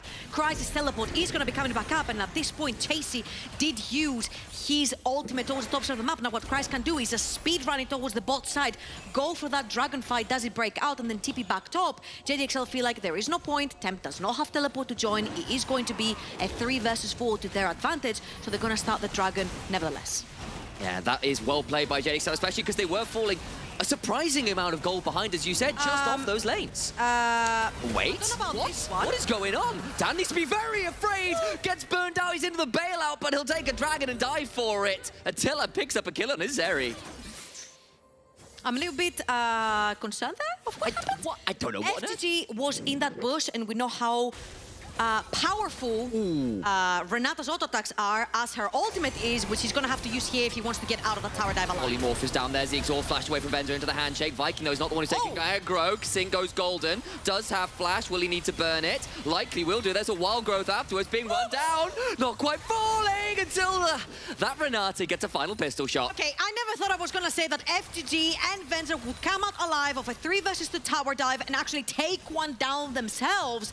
Very well done right there. FTG's ultimate was so well placed to stop any siege and separate Viking from his bot lane, meaning that Kasing was actually overexposed and ends up dying right there. Nevertheless, this tower dive took every single remaining summoner spell from the bot lane, as Morosku is fancying a little bit of a 1v1 between himself and trying his best. There's a turnaround with the Hemoplague, and there's an empowered transfusion, so the damage turnaround should still be pretty okay. Now, if you guys were wondering about who scales the most into the late game coming into Vladimir and Yasuo, one of the most dangerous and underestimated damage sources from Yasuo are his auto attacks, as we will go down towards the bot side of the map, and since FTG has to flash away from Viking, all eyes on FTG's Renata right here because his ultimate is very crucial. They will exhaust the Wukong and stop the fight from happening by zoning Attila out with the hostile takeover, and Kasing, overexposed underneath the tower, ends up dying. Now, of course, we talked a lot about how powerful these Renata auto attacks are and how empowered they are on her kit, and therefore this is why they were also nerfed in the current pass that we're playing on. And again, Kasing got a little unlucky that when Attila dropped aggro, he was the one that picked it up and not the Wukong. But either way, XL still feel very pleased to come away with that kill, and again, it keeps the game within touching distance and a very playable range, and it gets some assist gold onto the Twitch, who was having a bit of a difficult time earlier on. Of course, he is now down the flash, the exhaust, and that makes things a bit trickier. But as long as he can survive any potential reganks, things looking pretty okay for JDXL. Now, the thing is, if we look all across the map, there's still that 20 CS deficit for the sort of JDXL, so again, X7 have been doing fantastically well through the laning phase. Now, if we can toggle a little bit to gold, I'd like to see what the mid lane difference is, and it's not that much, as you can see. It's about around the 400 mark, and that's due to the fact that a bunch of the turret platings, with the Rift Herald being put in the mid, went over towards Morosku's Yasuo. And with Yasuo, another thing that, again, people underestimate is the power of his auto attacks. Yes, his Q's hurt, his E's hurt, his ult hurt, but the champion can literally run you down with auto attacks, and when a champion does that much damage with auto attacks, they have more consistent damage, whilst Vladimir is more of a burst sustain mate. So when it comes to the 1 versus 1, Yasuo will have the upper hand in this matchup. Yeah, and of course he's gone for the Ignite, not the Ghost or anything like that, which you sometimes see on the Vladimirs to add a little bit more of that mobility. So Attila, though, being jumped on, has a Spark Surge, so gets out of dodge relatively quickly, but it's a half of his HP bar that comes at the cost of it all. And I wonder what this was done for, because usually when you will aggressively pop ultimate on your Twitch, you're usually looking for a player, you're usually maybe looking for a dragon, you're looking to push away your opponent laner, but right here, Attila and Kasika sitting very comfortably with full summoners and full HP, and Dan is going to walk into Viking. Yeah, there's the handshake, goes a little wild. There's the knock-up with the Cyclone, but it's going to turn around. Going to try and play this one, but Tempt is coming over. The Ignite's going down to the Viking, but there's a Hemoplague afterwards. Dan has to flash on out. Wild Growth is there. Viking goes berserk, but it's his his clone. There's a dead Twitch on the other side. Tempt on the other one gets Dan down into the Baylor. FGG ignited, trying to run away. Roscu is there, but cannot heal enough. Polymorphed, and he's not doing anything as a bunny rabbit. He is dead, and he is not a Monty Python character. There is no killer in that one. JC. Oh my god, the 1v1, the Grand Challenge throwdown. The Ignite is on. The Ignite is parried. Gonna use that ultimate to get away from danger. My god, JC with the riposte of his life to block that needlework. That looked very close for comfort for both, but you can see how much healing Kreis gets through the Gwen ultimates. But can we just talk about that overextension from JDXL towards the bottom left that was immediately capitalized upon by X7? We said how comfortably Kasing and Attila were sitting on all of their summoner spells, all of their ultimates, and Venzer on this Twitch had just blown his to try and shove in that wave really quickly. Now, usually we say when this happens, there's a play happening, you want to go towards the Dragon, you want to play a bit more aggressive, but right there, mid lane didn't have prio. Thank you for the replay observers right here, and Dan just walks into Viking, and even though, yes, you win kind of the 1v1 because you get to play aggressive towards the Wukong, Tempt walks in first, and Venzer walks through the bot side of the map, getting caught between 4 members of X7 right there. Huge misstep from the JDXL AD carry. Ends up dying instantly, doesn't have this ultimate as well to put down this huge damage before he dies. Oh, the polymorphs have been so good onto this Yasuo. That's twice now that things like the ultimates have been interrupted. Viking has found Venzer, still got no flash, does not quite die, stays alive. But what about a final order for someone like Chasey? Go lunge forward and put him into a bailout. He will not stay alive, and a riposte ensures the duelist from the top lane gets out of dodge. Venzer seems a little bit lost for me in this game. He's walking through paths he shouldn't be taking. He's overextending. He doesn't exactly know how to join these fights. And I think Namera said it on the desk as well. How in the world does this Twitch play the team fights? There's flanks from Fiora, there's flanks from Wukong, there's flanks from Vladimir, and then you run towards a Zeri and a Lulu if you want to take the other side of the map to play through. And I think it's just very difficult for Venzer to actually find his foot, and if he doesn't, this is very difficult for JDXL to play the game. Now, luckily for them, they have 2 more sources of damage that are extremely high, the Yasuo and the Gwen. But that also demands for them to be in a pretty good position. Kreis is in a good position for the 1v1 right here. Ooh. Doing his best, good parry, but we'll hold on to that other half of the ultimate. But now the Grand Challenge comes down, we'll get the healing back, and Chasey can start trying to trade this one up with the ultimate advantage. Hold on. Kreis hops over the wall. Maybe not going to go any further than that, and Chasey out of mana, just going to trade ultimate for ultimate. I got a little nervous there when the riposte didn't work out. It's a nail biter. This 1 versus 1 is such a nail biter because it has to do with who uses the healing spells first is going to go down first. And since Kreis actually opened up with his ultimate when these needles actually ended and he had a full healing done on his HP bar, this is where Chasey knew the limits of how much he can heal with his champion while also putting down the damage and the ultimate. So really good stuff actually from both the top laners right here. I've actually expected a kill to go each way through the laning phase, but they have been playing on these limits. And again, for Gwen to join a team fight is much easier to play than for a Fiora, so Chasey's gonna have a few more challenges joining these team fights. This is why I'm saying that at least JDXL, you know, if that Twitch ends up going down, you've got the Yasuo, you've got the Gwen, you can salvage the fight. On the other hand side, you can very easily use the Fiora for side lane pressure. Keep an eye on Kasing's inventory as well, because I think he's been very critical so far. He's just picked up a Mikhail's as well. So, I had a talk with Kasing about this. Did you?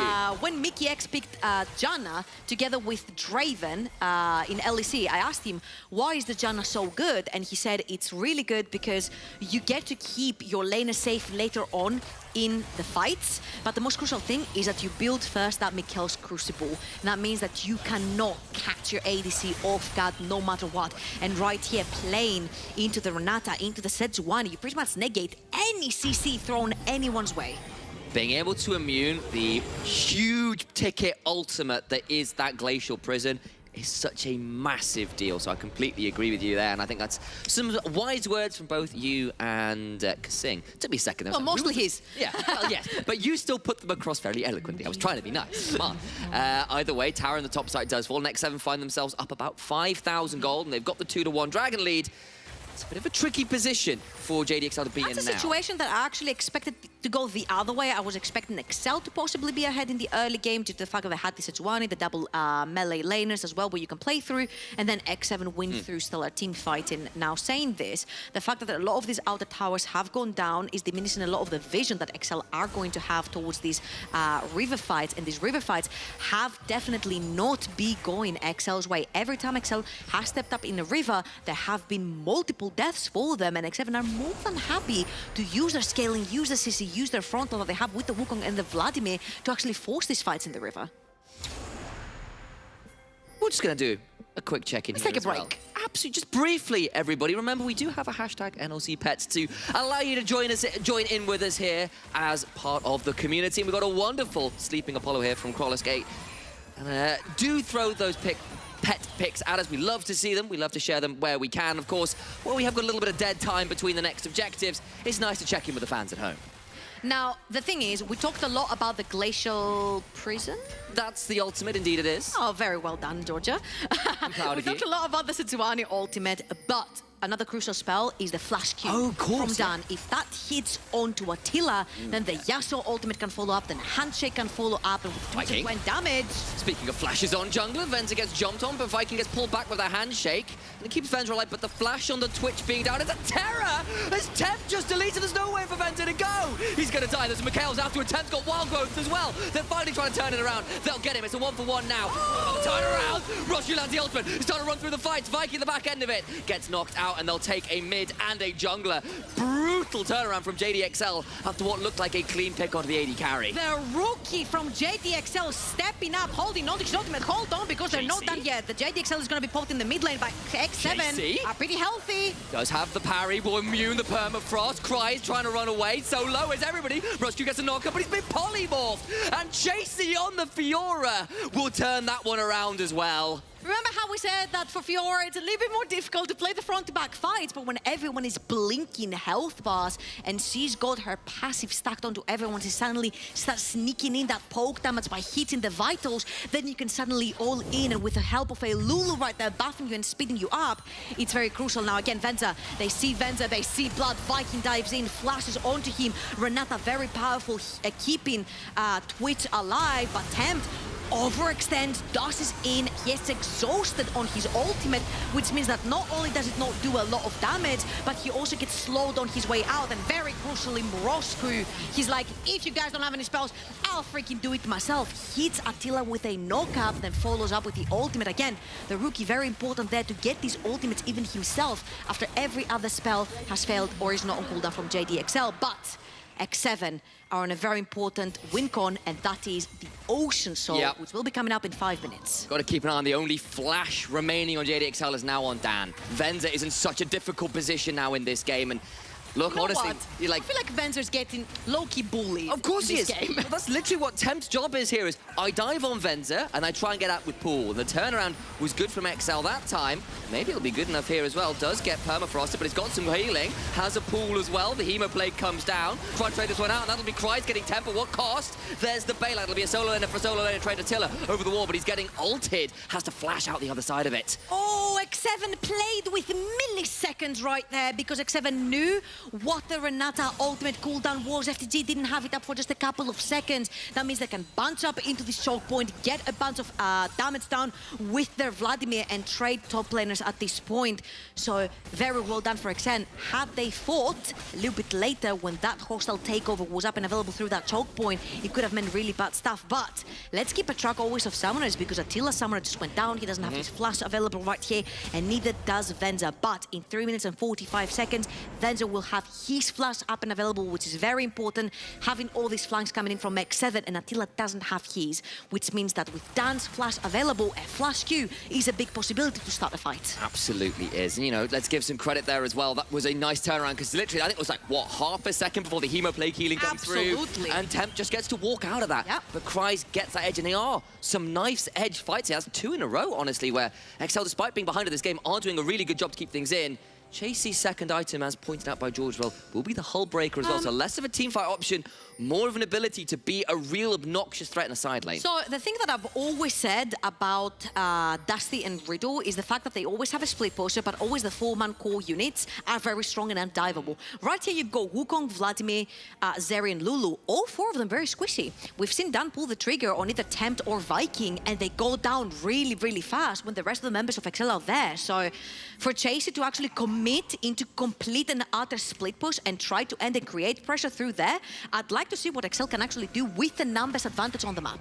I will point out that the item advantage makes things trickier because Attila now has an infinity edge on Zeri, and the last time he got that, he turned around a nearly unstoppable It's almost Ari. 26 minutes in his Exactly, eyes. it's pretty much there. The clock has ticked over. Attila's hit the 26-minute mark. If anybody follows the LCK, that Zeri certification is well and truly available to be signed. Kasing will cleanse that one Captain Jack style with the Mikhails, though. Very clean. I'm not sure if you're familiar with the cooldown from Mikhails versus the cooldown from the Sejuani ultimate. It seems like the Sejuani ultimate is a little bit of a faster cooldown, so it will come up. So there is a window where you can reuse that where that Mikhails Crucible is not up and available for Kasing. The extendo beam there took about half of FGG's health bar, though. Classic. Ow! Oh my god! I am sorry for what you were all witnessing. That is probably illegal in a few states and a few more countries besides. We're on to the Baron, though, in a two-man here for X7. Pushing FTG and Venzer out of the map means that you're able to actually start the Baron. And it doesn't necessarily have to be you starting and finishing the Baron. You can actually force JDXL to walk into a choke point when you have a Vladimir level 15 for Temp, 2.5 items. JDXL seem to want to fight this. This Baron is not going down really fast. They're down 3,000 down. It's going to be close, but I don't think it's going to be quite in time. He's in! He's in! He steals the Baron! Dan makes it work, and now X7 to the back of the pit have to turn this one around. It's a Hemo play, but I just don't think they've got enough. Temp goes golden. Shot down onto Viking on the other side. Twitch is dead. Temp over the wall, and the back of XL are trapped in the pit. It's a gladiator arena, and of course the duelist will win on out. Chasey will punish the crimes of Dan. Stealing will lead to everyone else dying. Dan must run away. FGG burns out with a bailout on, and 2 members survive for JDXL. Beautiful, beautiful stuff from Dan. I don't know if Morosco can actually get away from that. He will, but XL got out with broad daylight murder right there. Flashing in, stealing Baron, getting away with it. It feels like X7 were trying to bait them in, and very well they could. 2.5 items on the Fiora, 2 items on your Vladimir with the stopwatch. You've got 3 items on Attila Zeri. This is where you want to start putting down these fights before the Twitch actually matches you in items and power spike. And X7, don't get me wrong, this for XL is just a bailout for the late game. And as you can see again, Dan flashes in. There was no smite up and available for Viking at that point, as I can see on the spectator mode. And I felt like the fact that Venza was there, he was actually zoning away Attila and Kasing very nicely with his ultimate, but the second Chase joins the fight. That Fiora is unstoppable. We have another one. Welcome back to the Bloodbath, everybody. We've got Notion Drake live, and that would be a soul for X7. Really quickly keeping track of what has been burned so far. There is no Renata ult, there is also Juani ult very crucially, and only Lulu and Wukong have used theirs on the other side. Soul is down. That's that for that. And of course, you've got a Vladimir already. Talk about healing gains. They're going to do what they can. There's a third item in for Fiora. Chasey is hunting. He might have a hull breaker, but he still feels like he can dance around just like that. Lunges for another auto. Do you know what's the difference between a Baron and a Soul? No, do tell. Well, Baron is temporary. Soul is forever. That would almost be wise if you didn't just look at me and give me this, like, complete... I can't say that word, eating grin. Did I give you like some high fashion like perfume? That's it. Yeah, advert. Eau de Baron. Soul is forever. Baron is temporary. Soul is forever. Eau de parfum. Coming new to the NLC merch store. Oh boy. But coming back to this, yes. It is still a 3,000 to 4,000 lead for X7. It has not shrinked and it has not expanded ever since the very early game. But right now, having that Ocean Soul on champions that heal for so much, like Fiora, like Vladimir, like Zeri with that shield ball right there, is going to be really difficult for XL to actually find ways to burst them down. Now, I instantly looked at the inventory of XL and I'm like, you better have some anti-healing up in there. And there is a Morello sitting in FTG's pocket, and there are 2 Bramble Vests as well on sitting on Dan and Kraz on the top side of the map. But I don't think this will stop the siege, because look again at the inventories. 3 items on that Fiora, 2 items on the Wukong, 3 items very crucially. Hourglass completed on Temp. He goes in, he waits for the ultimate, he waits for the healing, and then he's out of Hourglass full HP. At least Venza just picked up the Runan's Hurricane, so he's got that additional ability for team fighting, but Cry's doing his best to turn this one around, but the Hemoplague is there, Dan's around. But this is a 2v4, and Temp should just heal right back up there. The Ignite comes down and cuts some of it. Remember, he's got Ocean Soul. He'll heal back up again pretty quickly, plus a few transfusions courtesy of his Q, and he'll be just all right. On the other side, Chasey gets to do that. And that's exactly what we talked about. How can they make this Fiora work by having 4 members that are very squishy and very susceptible to getting ganked? And the reply right here is use Tempt, have him use his HP bar, have him use his ult on the other side of the map, absorb all the pressure. He doesn't die. He's got his hourglass, he's got his pool, he's gonna get out. Oh! Exhausted, but will cleanse his way away, has a wild growth as well. Doing his best with a spray and pray is Venza, and Flash for Flash is the trade. On the other side, Chasey has teleported. He's not ghosted it. He's going in a 1v5 actually at this point. Riposte comes through. Cry stepping forward, doing his best to get on to Kasing, but the turnaround starting to come through. His Tempt on the side, doing what he can. Cry dashing away with a skip and slash. But so much damage and no one's died. Viking is here. Could look for a Cyclone. The handshake prevents Tempt's easy access. I propose End of it. we bring Wonder's beautiful paint job that said, what is going on? Because right here, Chasey is diving in 1 versus 5. Viking is on the flank. Attila used both of his summoners to get away from both of the summoners of Venza falling up for a kill.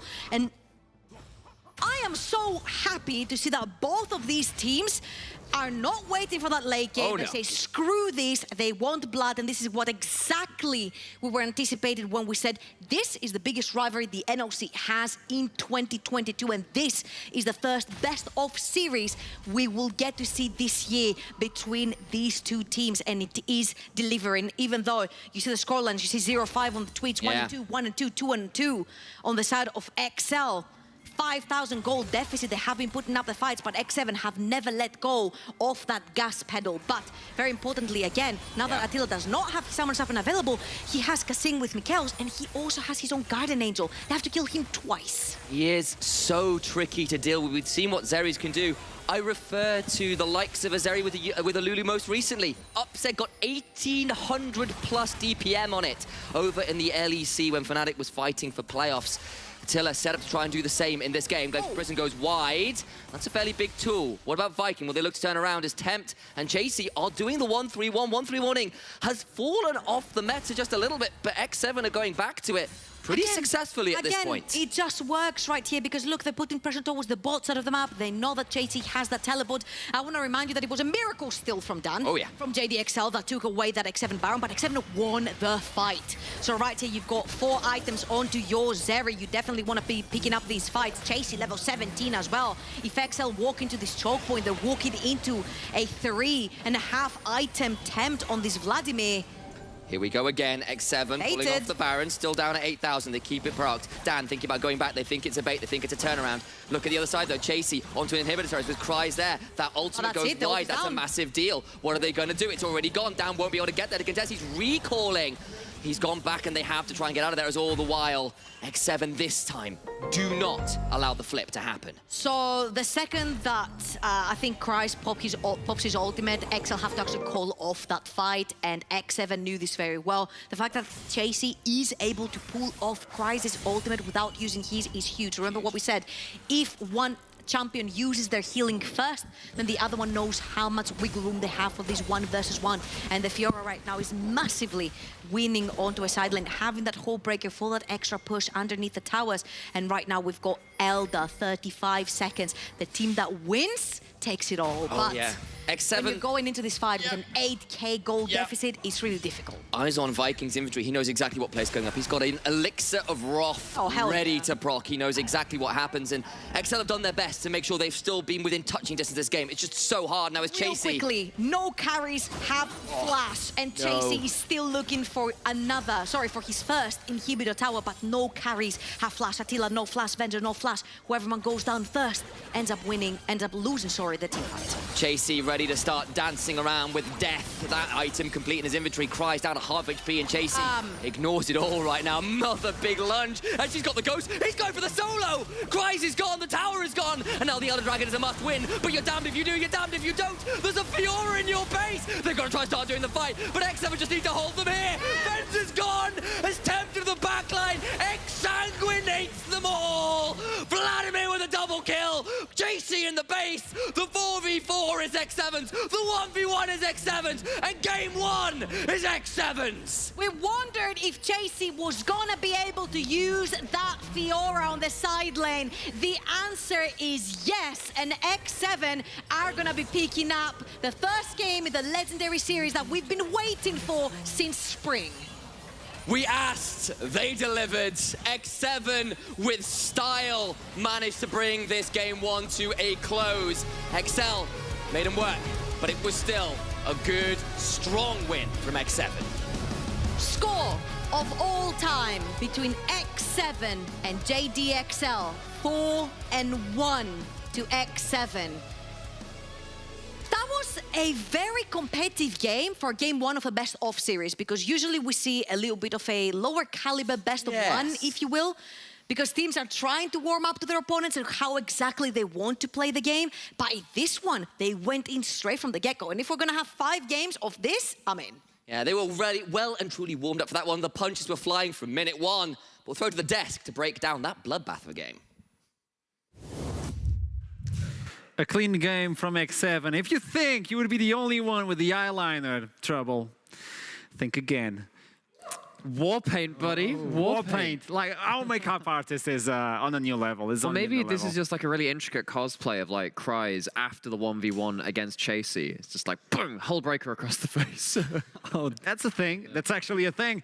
First clean game from X7 versus JDXL. Not much they could do.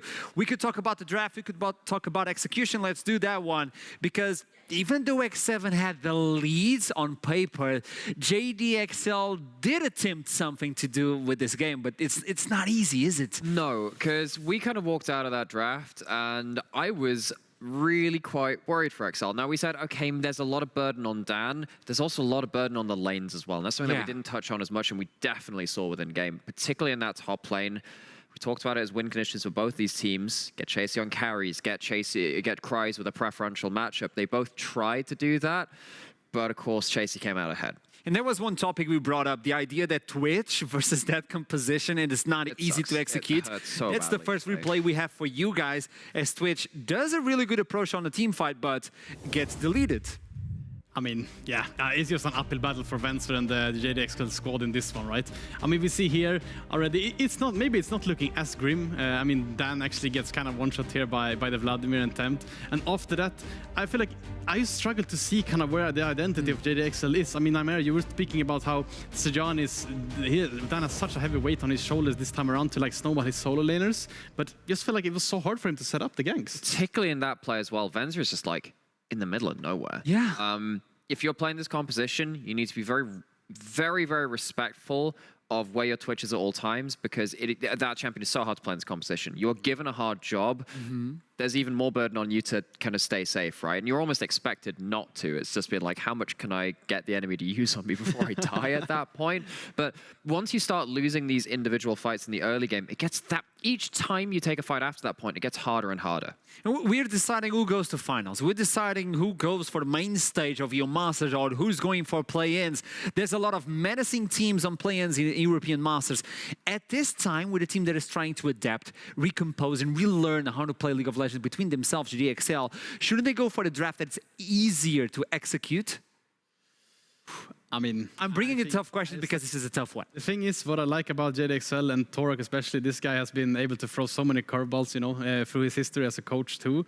And I think just having this game 1 to kind of try out some things that we didn't quite fully understand on the desk, I think it's completely fine to do that in game 1. But now for game 2, you really need to have a solid plan, and you need to execute it. You can't go with 3 losing lanes and getting outscaled. It's just not acceptable. Because yet again, you put the weight on the shoulders of Dan, and he was capable of slowing down the end of the game with the amazing play. We have that one start for you guys.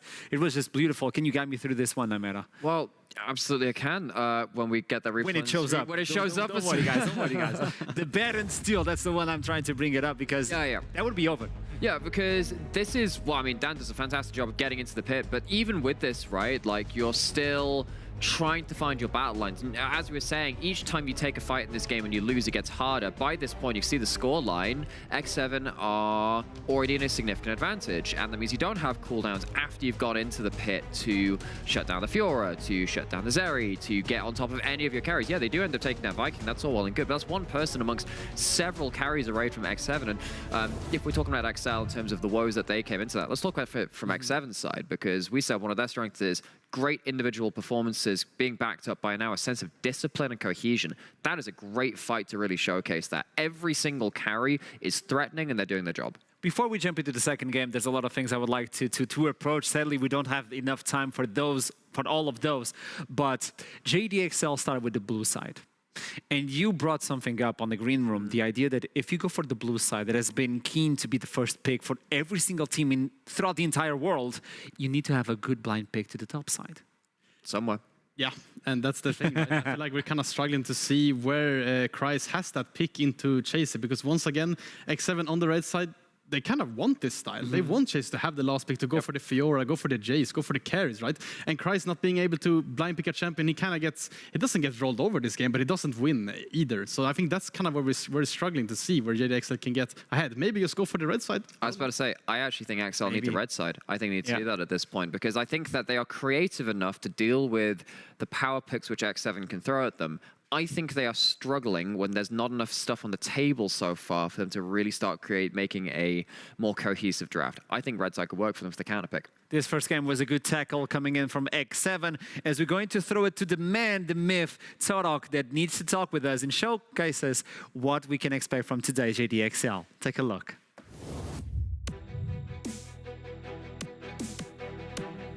I guess I expect a match that should be really close between one team that is certainly a favorite. I think most people would see X7 as the team that is on a rampage, is shooting their way through the playoffs, and meanwhile, we still haven't put together a series win, at least in some time. That being said, I think we are able to put up a really good fight. We already showed that versus Dusty, that we can more than contest some of the best teams in our region, and I'm sure we'll do the exact same versus X7 today. Yeah, absolutely. I think in our time over the NLC, especially in the last few weeks, people are seeing us as a weaker team. We lost to some of the lower placement teams later on in the split, but we came in versus Dusty and showed why we finished top 2 at least in the NLC, and really pushed them all the way. I think it was definitely arguable that we were the better team in that series, and the fact that that's the case after a lot of weeks of hard work is something we can all be proud of. I think it's our ability to really take information from other leagues, but play our own style, right? We can see a development of a global meta, I'm sure everyone can. But, at the end of the day, it doesn't matter which mid laner we have, we always try to play our own way, the way that fits us best, the way we're most likely to win games. And we try and bring that, on the Rift week in, week out. Now, sometimes that can look a little wonky, but trust me, everyone's behind it. We all have the right idea. And I think it just comes down to execution on that front. Take, for example, the Elise pick versus Dusty. We definitely could have won that game. It's definitely not something that's prevalent, but something that we were confident in and we brought to the table in game 1, because at the end of the day, we know we could win.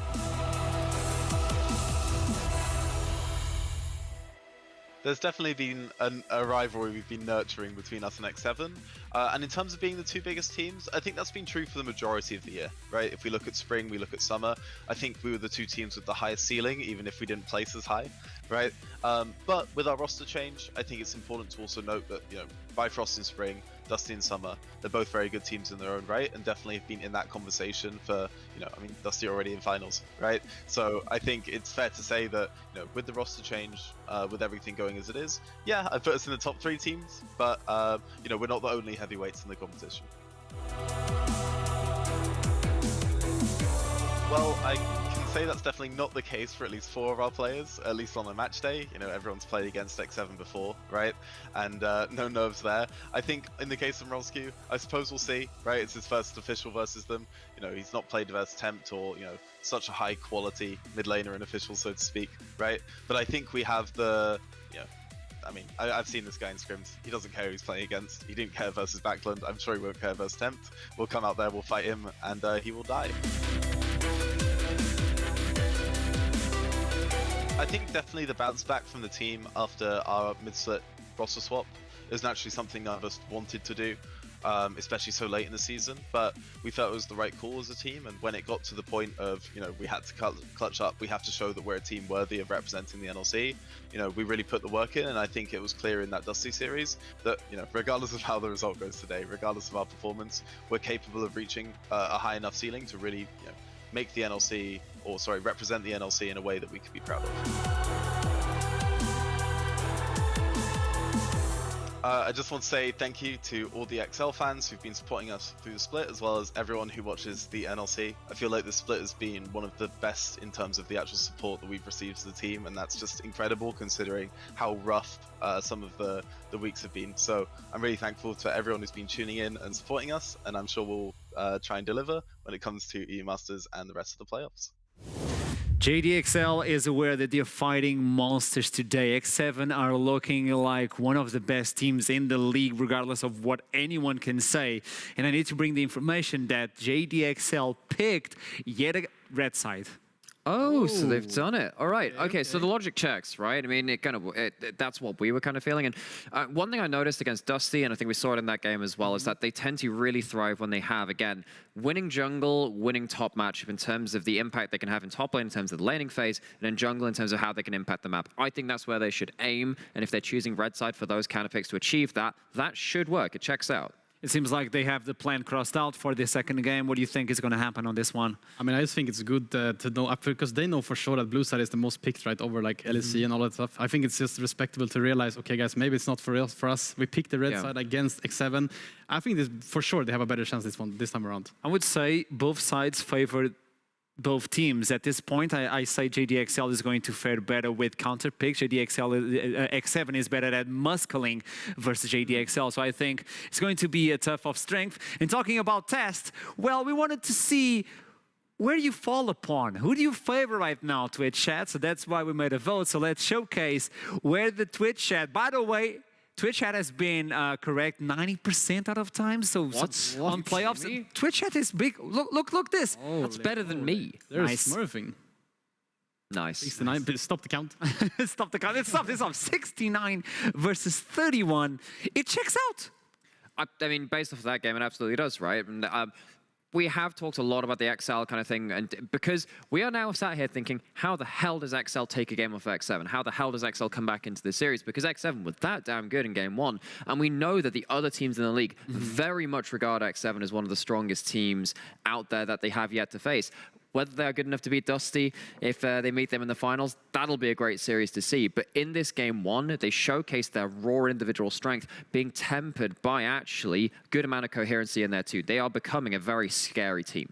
And they're looking for that main stage for JDXL. They need to do something else on this second game. What do you reckon is with the red side? I mean, obviously, right, we talked a lot about this in the pre-show, like getting Kryze on a comfortable matchup where Dan can play proactively. I think this is for sure what JDXL has to do. And with red side, it's kind of transparent what they want to do. But we just have to see and sit here and watch, right? I'm just really, once again, I'm just kind of surprised that they didn't go for the blue side, but I'm really happy about that fact. Well, to start the game, I know you guys at Twitch chat are saying, can we start the game? Casters, please press the button. I mean, I'm going to give you the honors. Don't destroy the table this time. Well, there we go. We're going to start this second game of playoffs. This is lower brackets final. JDXL versus X7. First game was totally on X7's side. Let's see if the Zeri is coming across yet again, because so far I see a lot of AD carries for Attila that has the 26-minute rule. And as you were just mentioning that, right, we saw in that game, he got the 3 items at 26:10. 27-minute mark, they start Nashor, they get a fight going, even though Dan was complete hero for JDXL, it didn't matter. They won the fight, and after that, it was just clean from X7. This 26-minute rule, we meme about it a lot, but it applies almost every single time. I brought in the 26 minutes back in the day because that's the amount of time that Attila needs to get 3 items in. When he gets 3 items, there's nothing you can do to stop him. So even though it's a meme, it actually checks out. So most of the focus so far from X7 resides yet again on the mid lane, removing Morozko from the game.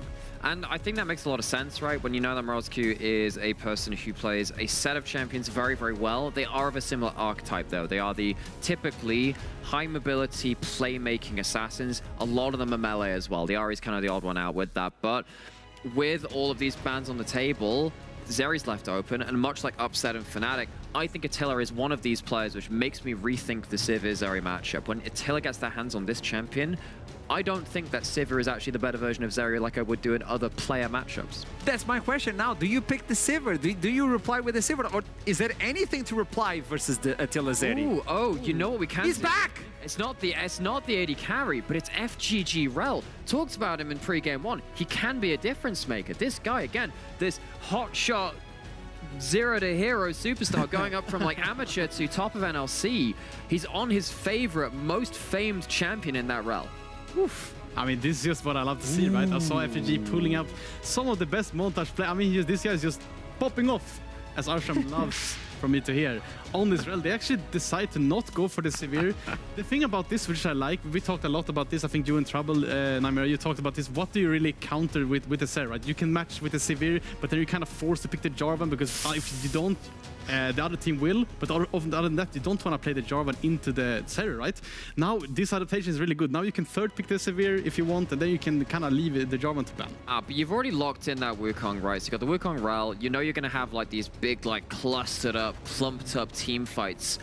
And for Swain is in the middle of that, we know exactly what Temp can do on that. So if you're going towards less of kind of like the slightly more ranged engagement, diving straight into it, that Swain gets quite problematic. Now, I think JDXL will say, well, it's all well and good you have a Swain, but if he takes enough damage, he just dies. If you have everyone piling in, including Morozku's famed Yone, one of his favorite champions too, maybe they have enough to burst through that drain tank front line. If it doesn't go with one brother, go to the other one and expect results. This is exactly what he's doing right now. What are you saying here? I'm just saying that I think Yone is a Nightmare and Yasuo is Initialize. So, therefore, the Yone will win. Because Yasuo clearly is the loudest of them both.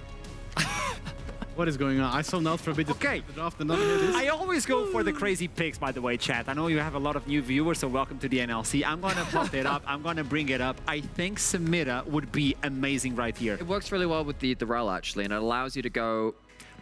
Yone has a knock-up. Wukong has a knock-up. I agree with that, and I think that it does work in terms of the kill lane. It helps you give that option to snowball through.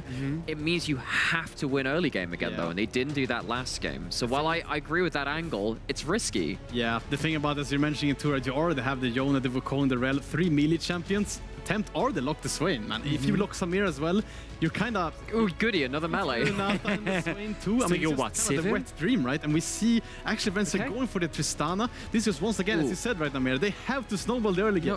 But the thing with the Tristana is that at least you can punt the Swain out with the ult, and you can get to a point where in hyper late game, you can just get rid of those carries.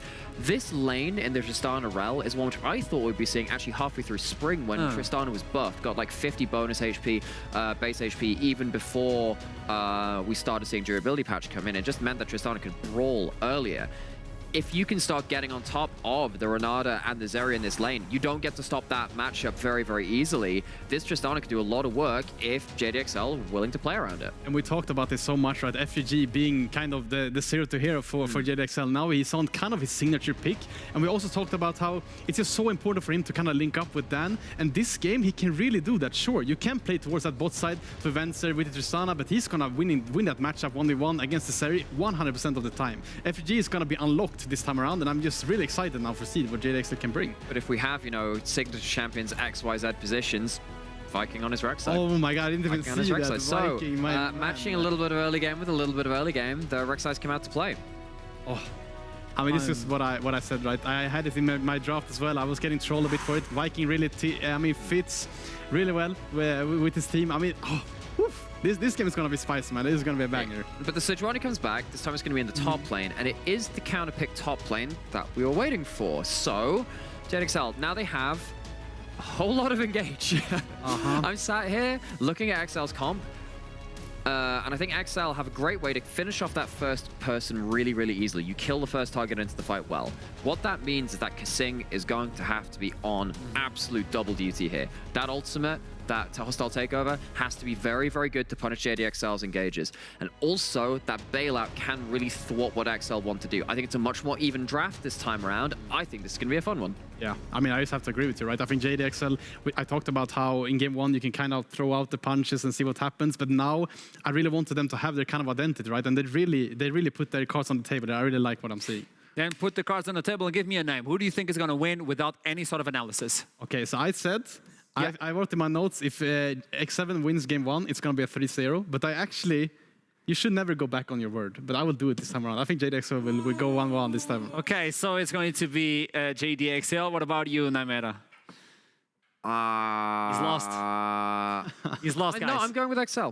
XL? I like the comp. Okay. I think it's much 2 easier. I think votes. it's much easier to play this time, and I don't think you've got as strong a solo lane matchups to really abuse your individual strength as X7 this time. I think XL have a window here. So it's Twitch chat versus the analyst. Let's see who's going to be correct. On one side, you have a team with a lot of early power and late game X7. On the other side, it's a team filled with knockups from JDXL. We call it the Wingardium Leviosa. As we toss it to the casters, take it away. That joke was so bad it drove me to tears, like green tears. But I have joined him. Of course I have. I'm on board with everybody else. I've gone full emo, but I'm here. And Trouble's like Hey, I looking like the very green, matches your shirt. Here you go. Also, I'll agree with Hasher. I'm talking about the Twitch analysts that are superior than us. I will always agree with that. I wasn't going to say anything because I work with you all, but the game is on. And that means we have to head on to the Rift. X7 took game 1 by storm. Some good defensive play from XL made it competitive, but they could not close the gap. Can they do it in game 2? I'm just gonna say, competitive is just not good enough if your name is JDXL. You haven't made the EU Masters since 2021 spring. You failed 2021 summer. You failed 2022 spring. And right now you're faced to going through play-ins, potentially facing LFL teams that will beat you, not allow you to get out of that main stage. If you are XL, anything but finals is a failure. If you're X7, it's even worse because you're the reigning champions of the NLC. Anything but #1 is a failure. So both of these teams putting their names and their legacies in the NLC on the line right here, facing each other for the first time in a best-of series scenario. And I think it's really interesting how we completely swapped territories and battlefields, if you will. X7 have gone for more of an early game territorial gameplay where Viking goes back to his roots, his beloved Rek'Sai. He's very strong on the champion. He showed us over in spring when he was playing Dusty what he can do. But the difference right here is that Viking is going to have to actually be active in the early game to get that Rek'Sai going. So far, we've talked about so much about how stellar the X7 laners are and how insane their laning phase is, that they're always ahead and that Viking doesn't necessarily have to do anything. Right here, he has the chance with an early game champion to actually impact that early game and make an even bigger gap between X7 and JDXL. On the other hand, for XL, going back to the old Dusty bot lane roots, if you will, FGG and Venza on the Rel Tristana combo used to be Rel and Samira. But right now, Venzer is going to be playing onto the Tristana, keeping a little bit more of a distance between himself and that Zeri. And it's literally, for JDXL, a pile-up combo. And this, I believe, is Viking's 12th game ever on the Rek'Sai. It's one of his most favored champions, and about a 3.5 KD on it. So not super bad, not the best win rate, just shy of 50%. But something we saw in spring was a massive part of how they found early aggression as Chasey chunks out the Sejuani very early on. Got the level advantage too right now. Now, the thing is, looking about the top lane, that we saw a little bit of a gap when it comes to Chasey playing that Fiora in the previous game. Cries onto the Gwen was not able to stop him at all. So right here, Cries is put on Ornn duty, if you will, this time on a Sejuani. Ganko's out there in tears. To press R, to try and engage, to find these openings for your team.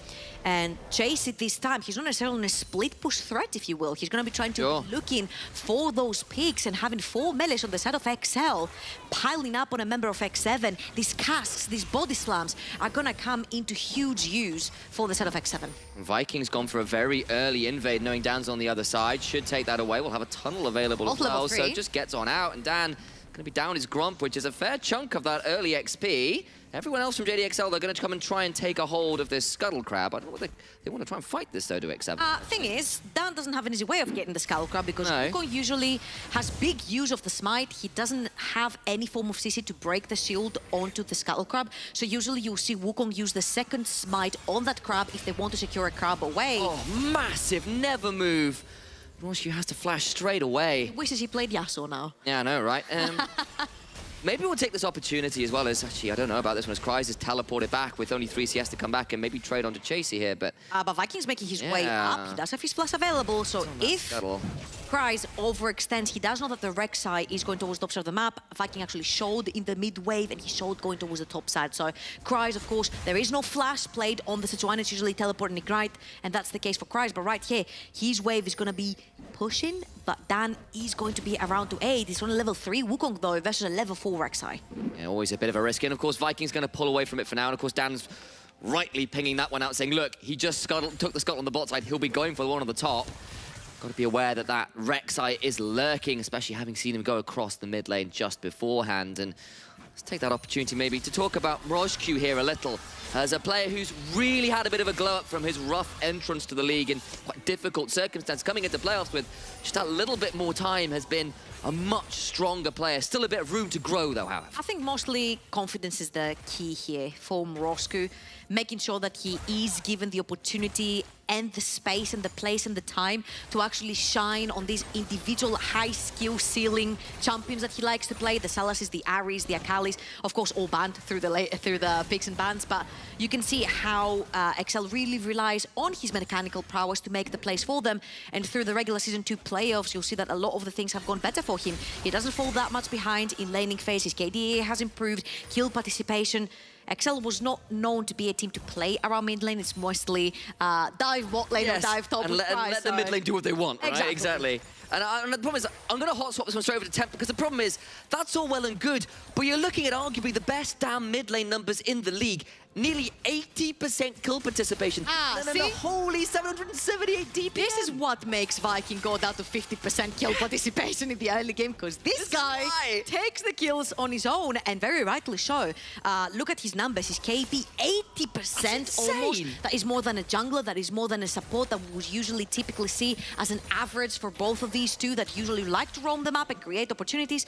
Talking about creating opportunities, Viking has found Dan. Well, level 4 versus level 5. Yeah, gonna do a lot of damage here, and the problem is this Rek'Sai early is probably gonna win that trade. Bot lane play, though, Attila's gonna go over the wall, and Dan is here. Ignites down, but now the turnaround on Defense could be a bit tricky as Vikings around throwing out the Prey Seeker, but not gonna go for anything more. Has got a wall, though. Is he gonna be very aggressive here?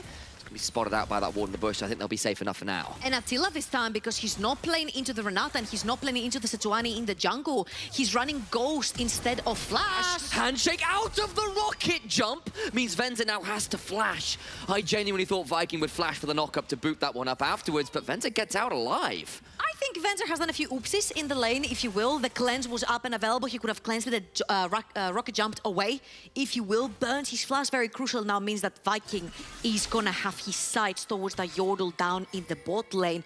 Venzer, who has been known to fall a far too many times in the laning phase and actually getting Attila ahead, is something that has been a win con for X7, even from very early into the laning phase. So why not take that advantage of the fact that Tristana does not have flash available? Now, saying that, of course, during that exchange, a lot of summoners were burnt from the side of X7. Attila did fall very, very low, and it shows you how lethal that Rel Tristana combo is. They both jumped in. Handshake No is flash. so good, but there is the flash on Burrow. First blood for Kasing, and Rel can try and ride out on that pale horse, but unfortunately, it'll be the death chamber for you as Viking levels up and comes leaping out with the R. And we've been looking for Viking's aggression ever since he locked his Rek'Sai. We're like, we know you can shadow for your lanes. We know you can facilitate for them.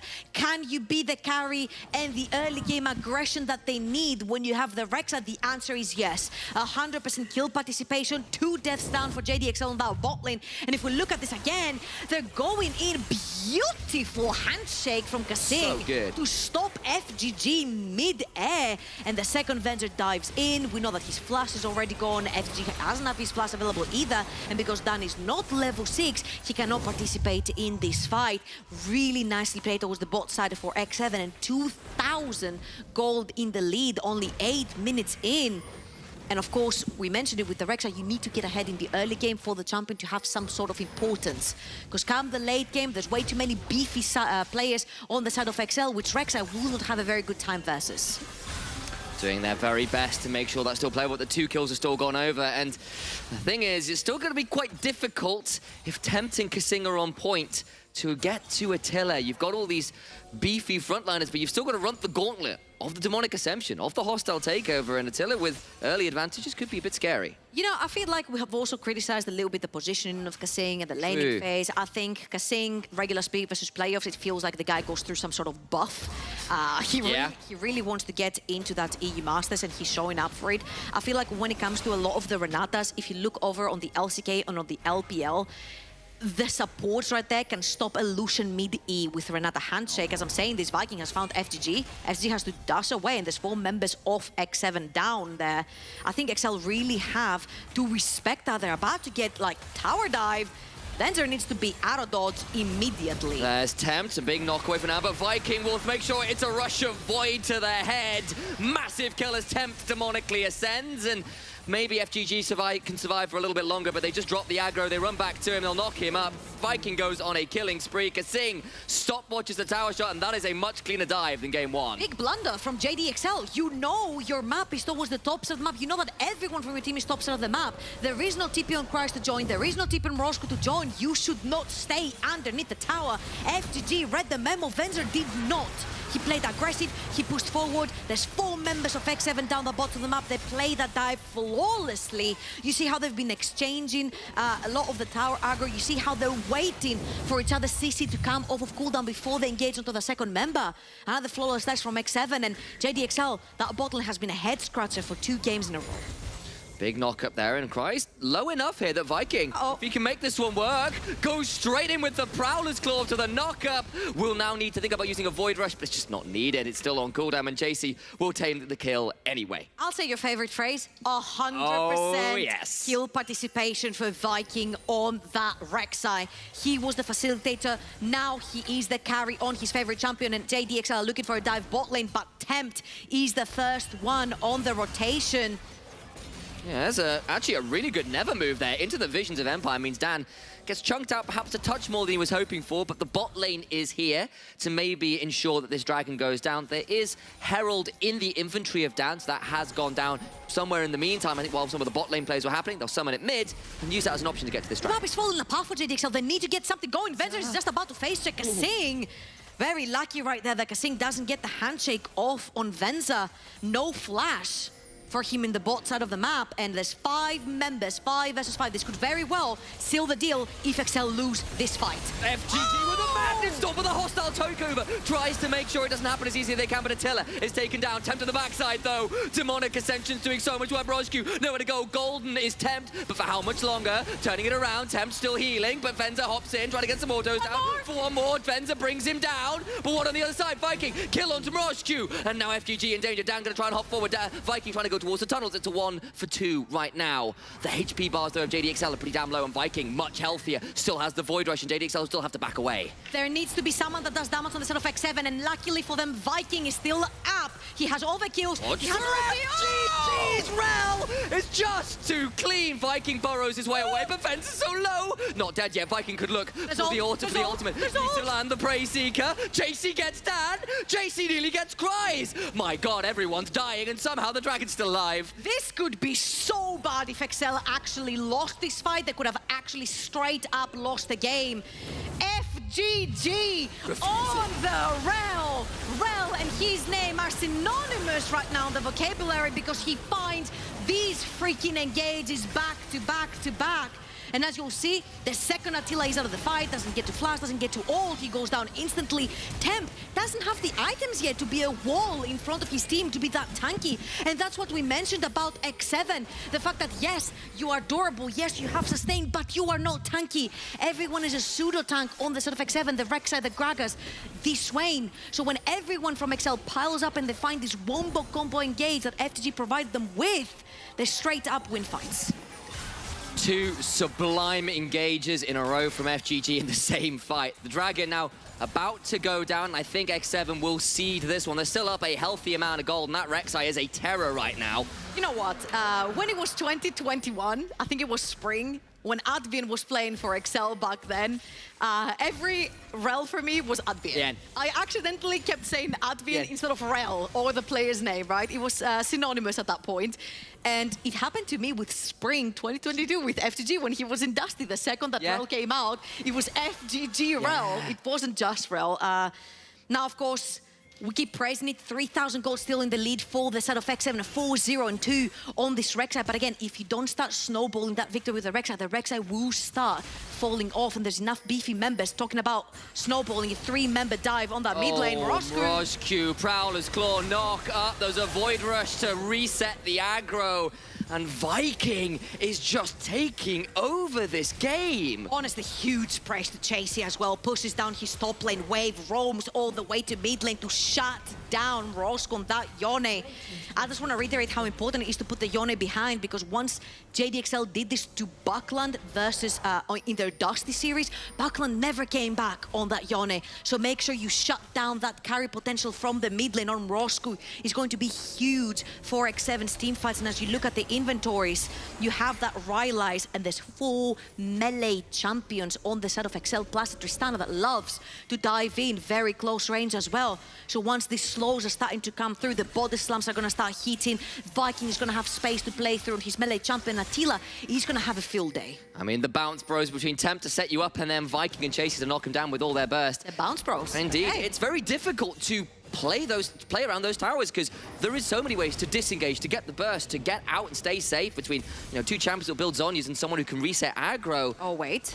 Maybe Attila, though. Oh, they are? Oh, very clever. Ward is very nicely placed, and they'll stay alive for now. What will not stay alive for much longer, it seems to be that Rift Herald that both of the teams have their sights on. As you can see, JDXL are prioritizing that mid lane wave, but from that mid lane, there is Chasey coming on that Gragas. He has his ult up and available, and again, Venzer, no flash. Very unfortunate on that Twitch. Every time he didn't have flash, X7 had a target on his back and instantly destroyed him. Venzer, again, no flash here. X7 might be looking for that opportunity to get the Tristana out of the way. No completed item on Rojku makes this a bit of a tricky one damage-wise. He's such a key part of the combo from JDXL. He really wants to be able to reset, get that item. It's just not going to be available right now. In fact, he's farming Raptors. I wonder whether because he's trying to get towards that item earlier on enough to make this a play as Tempt. Won't get engaged on by Abramroshki, but I don't think it's going to lead to too much damage. There you go, down to about 3/4.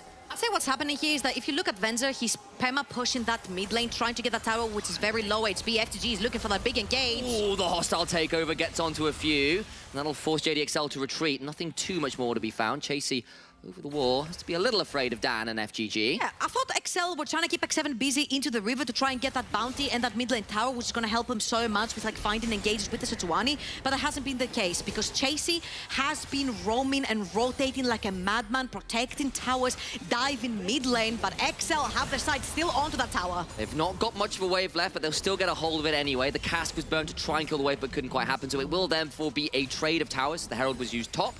Might get a second charger, but I think Kryze should have the opportunity here to smack the eye.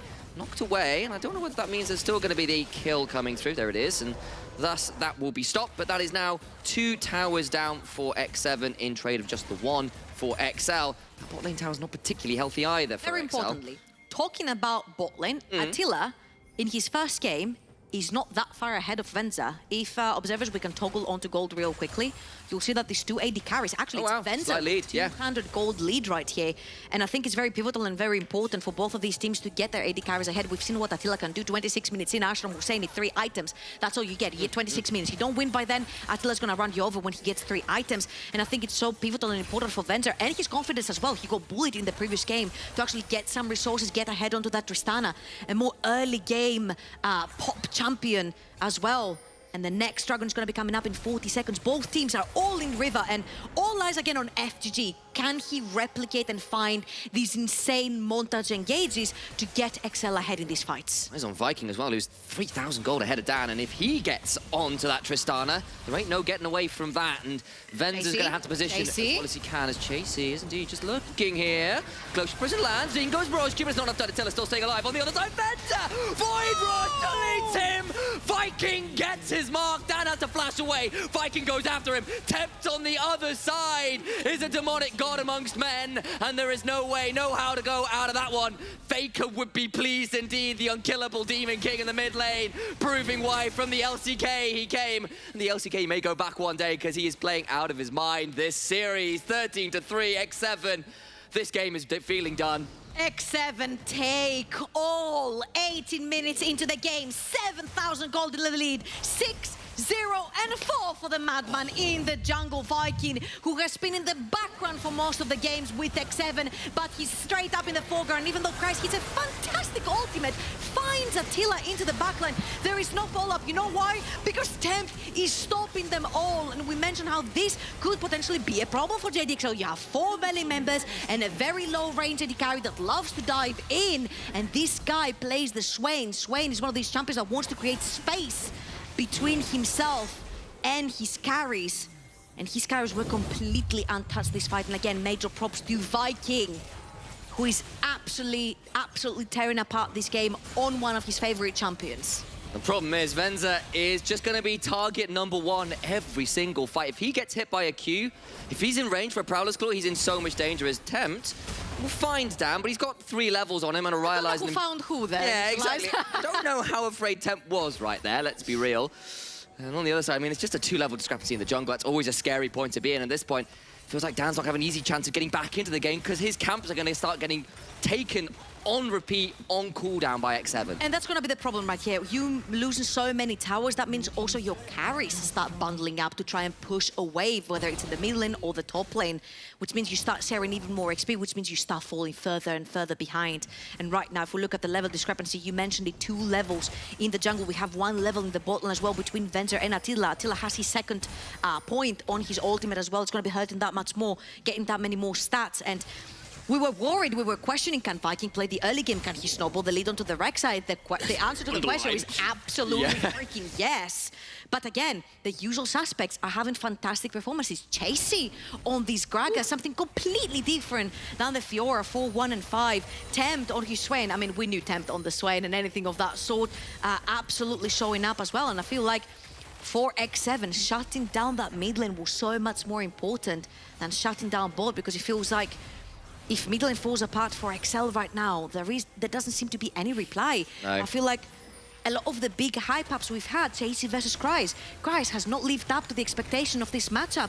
Mrosku fighting towards them. Mrosku hasn't necessarily showed up too much in game number 2, and if anything, the veterans from the side of JDXL need to step up. They've got to hold their ground. The problem is now the second item's complete for X7. You're still only on the 1 complete on the aside from XL, and that power discrepancy in completed items is such a big talking point. The LPL teams are so famous for making those plays when there is not that full item discrepancy, where you just take the Hail Mary, and now it's such a difficult position. The Edge of Night on Viking as well means he's so hard to prevent.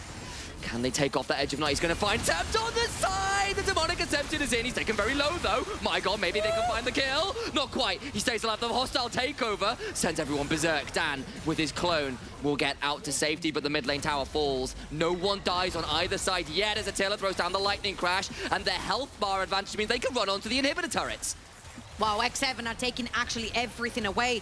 As you will see, Tempt is going to TP back. I'm not sure if he's going to change into a teleport in his spellbook as he used both of his summoners, but right now X7 are just running away with everything. They're 9,000 gold, 8,000 gold, sorry, in the lead right here. And honestly, I think that Yone has been a little bit of a head scratcher for me. I think Rel has been getting such fantastic ultimates that the Yasuo would have insta-engaged straight into the backline. Kryze has been finding some pretty good engages with the ultimate. There is no follow-up, and I feel like all this bundle up and ball of death that JDXL want to do, that Gragas is disrupting it over and over again. I think if you're JDXL, you're either praying for Hail Mary, a really insane team fight where X7 all bundle up, Chasey is not there to bail them out with that big ultimate, or you just start going straight back to the drawing board and be like, okay, blue side, this didn't work, red side, this didn't work. What do we change, boys? Because now they've tried both.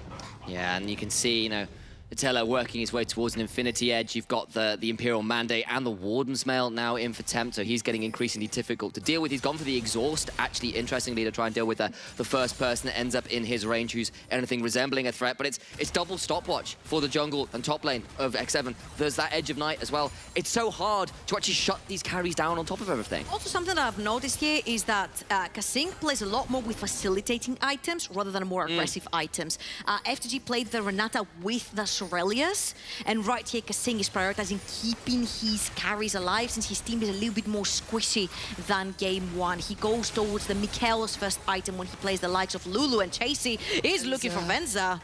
We all got a bit nervous there. I was like, oh my, you didn't get this rocket jump right. Does Casey throw out the cask? He does not. And the explosives are kept dry for now. A little ironic considering it's alcoholic, but there we go. 5 seconds on the Infernal Dragon, though, and this will be second Dragon for either team. I just don't think JDXL are in any position to contest, unfortunately. And the only good thing for JDXL, I'm trying to draw silver linings here for a game that seems as pretty much as done. Just like white crayon on the wall. Yeah, and that's silver, right? We have one dragon. We have one dragon, which means they get to delay Soul for 10 more minutes at this point. In 10 minutes, what can you get? Potentially, that shield bow onto Mrosku could be huge. A second item onto the Wukong, you need that Sandra to start putting down some damage. And on the other hand side, I think Cry's not sure exactly what item he's going for. It looked to be like the Frozen Heart, but I don't know if Frozen Heart is very big value that's a bit of a what's it, a bargain bucket sale, garage sale, all of that kind of things. Yeah, that's it. There you go. Yeah. They saved me there from my mix of metaphors. Either way, yeah, he's kind of got some magic resist. He's got the moon. Is it the moon plate? Is the name of that? The little trouser thing he's got in there. Like, I'm curious to see what he actually does go towards. It's just been a difficult game in some ways, and the problem is, Venza at 3 items might have a chance, but he's got to stay alive, and they need to hold on. Baron's definitely a potential threat now as well. I think Chasey has been a huge problem, whether he's on Fiora, whether he's more from a team fight champion. He's such a huge problem, and Roscoe drops the shield ball nonsense that I was talking about, goes straight for the Kraken Slayer. JDXL are ringing the bell of SOS right now. We need damage. Yeah. We need, when that Sejuani and when that Rel ult hit, we need all in. And that 3-second, 2-second window that you have, where the CC piles up, you need to have killed something or you lose. And yeah, you need to hit the heart and hit it hard. The problem is that heart on the other side is frozen for Tempt. That's going to be pretty frustrating versus the double order attackers. Talking about killing someone in 2 to 3 seconds, that's going to be slightly delayed. Yes.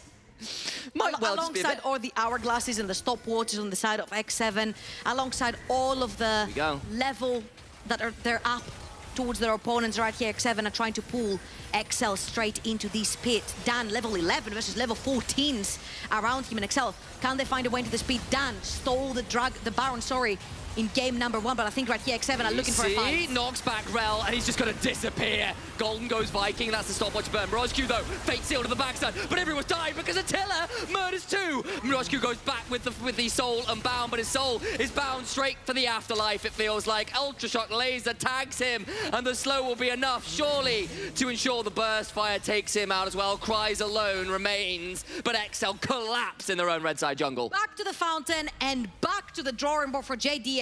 They had double side selection. They chose blue, they chose red. X7 beat them in both of their side selections. X7 beat them in both of their types of games. X7 are showing versatility. You want a jungle that will facilitate? He's there. You want a split pusher? He's there. You want late game? It's there. You want team fight? It's there. What does XL have to break this apart? Because they just look undefeatable at this point. Marauding from the Isle of Man, X7's jungler will head straight towards the London team and take everything from them. What a game it's been from him. Let's look at this fight again, because Attila murders everybody. And I think this Rel has been a big problem. Therefore, X7 are like, you see Rel, you kill Rel. They have so many levels advantage onto that Rel, they can actually absolutely destroy her.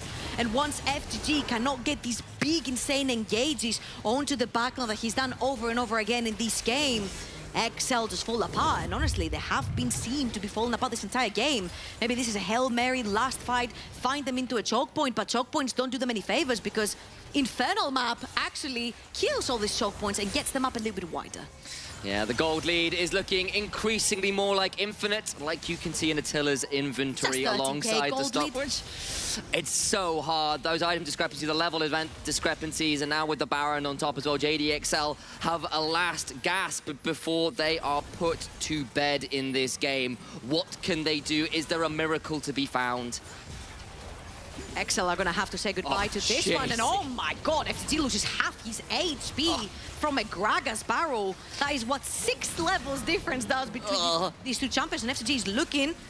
He has flash. Turns out the innkeeper knows how to handle his drink a little better than the patrons, unfortunately, and Gragas, this AP build, Chasey is causing absolute destruction as Viking leads in things like this type. FTG is going to try. It's a good engage, but there's just too much damage. There's just too much AP. Chasey survives. He's bailed out. I think he might fall. Didn't get involved in that kill, so will finally get turned down. But either way, it's still a 5-for-1. Either way, it's X7 marching to a second victory. It was more dominant than the first. And Vikings Rek'Sai was always a thing to be feared. And JDXL have found out first hand. Fear the Queen of the Xerxai.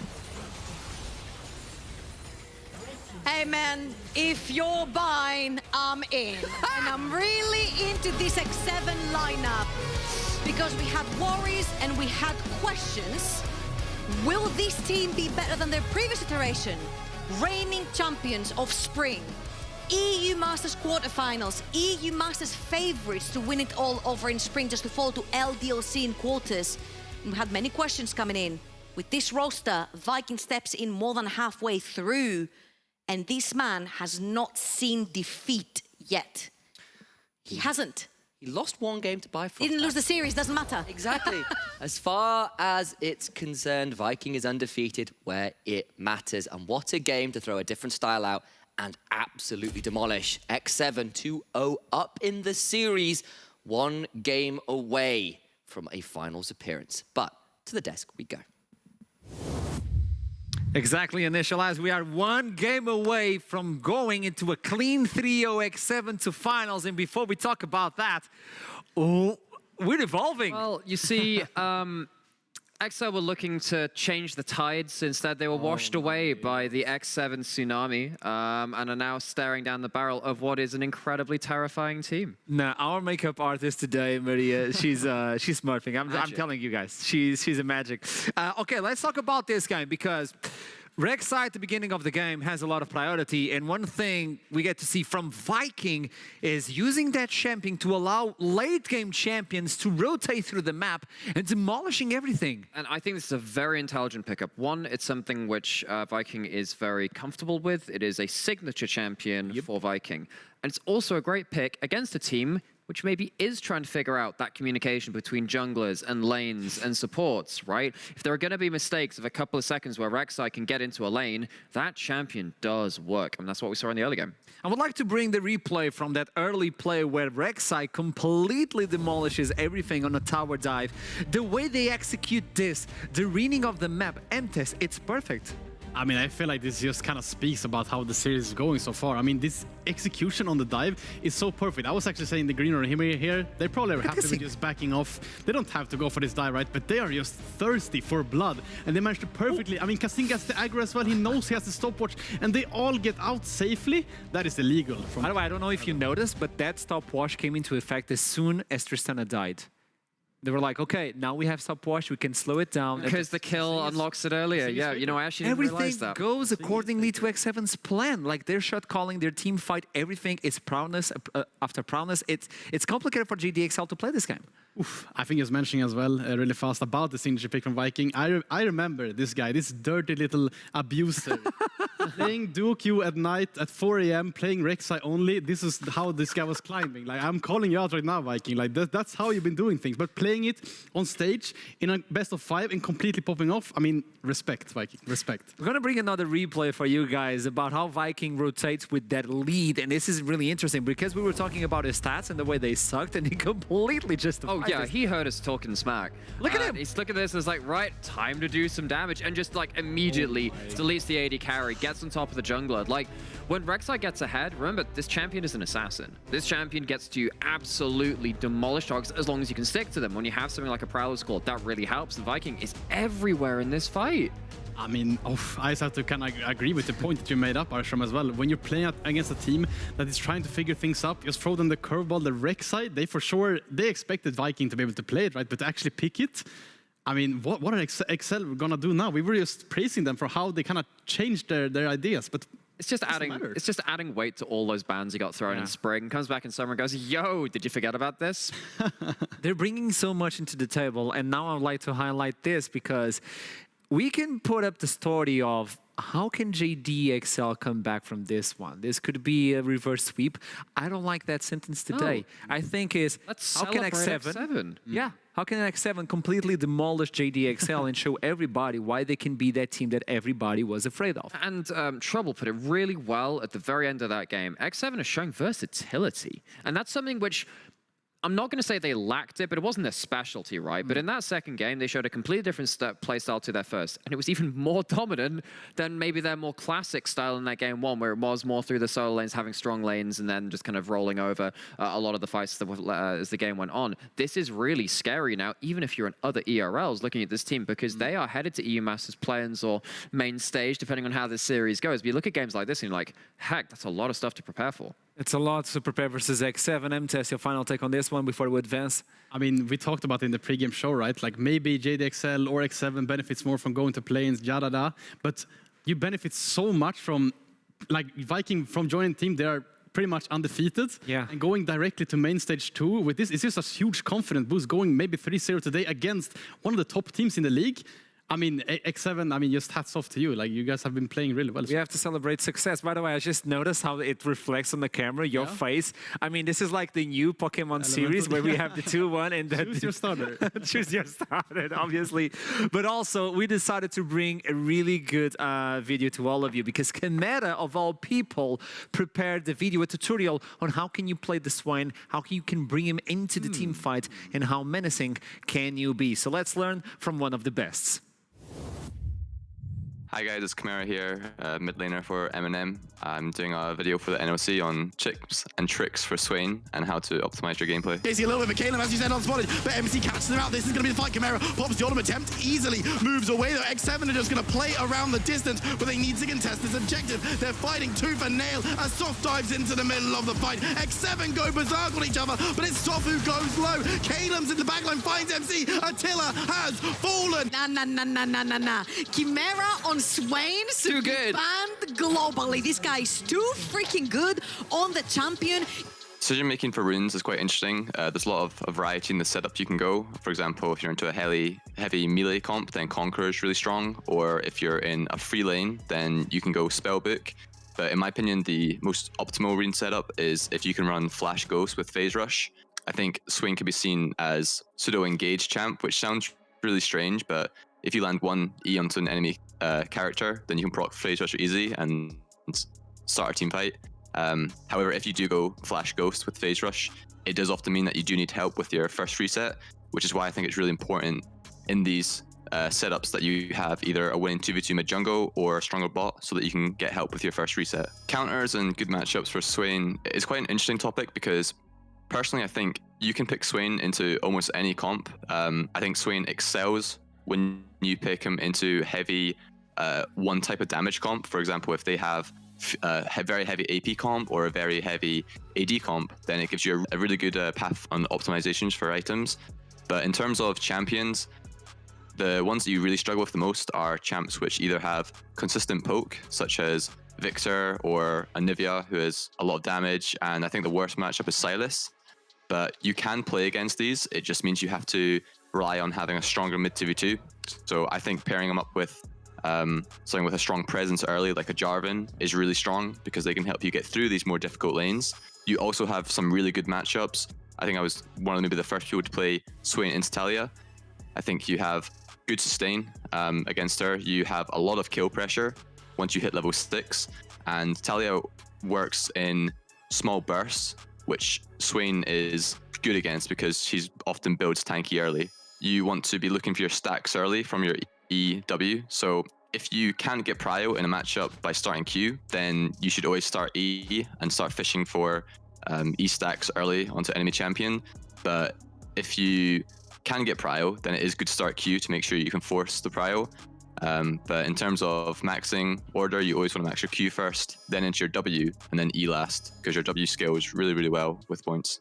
So itemization on Swain is interesting because there's such a huge variety that you can build. I think Swain excels the most when you're into one specific style of damage, so heavy AD or heavy AP, because once you get your core of Rylai's plus either Liandry's or Mande, or one of my preferences now is if you don't need Liandry's is to go Crown, because I think the item is really strong. You can then go into Frozen Heart if you're against full AD, or if you're against full AP, then you go Force of Nature. And once you get that 3 items, then that's really where you're really spiking and you're really, really strong. But in my opinion, your first 2 is really important in Rylai's with one of your mythics.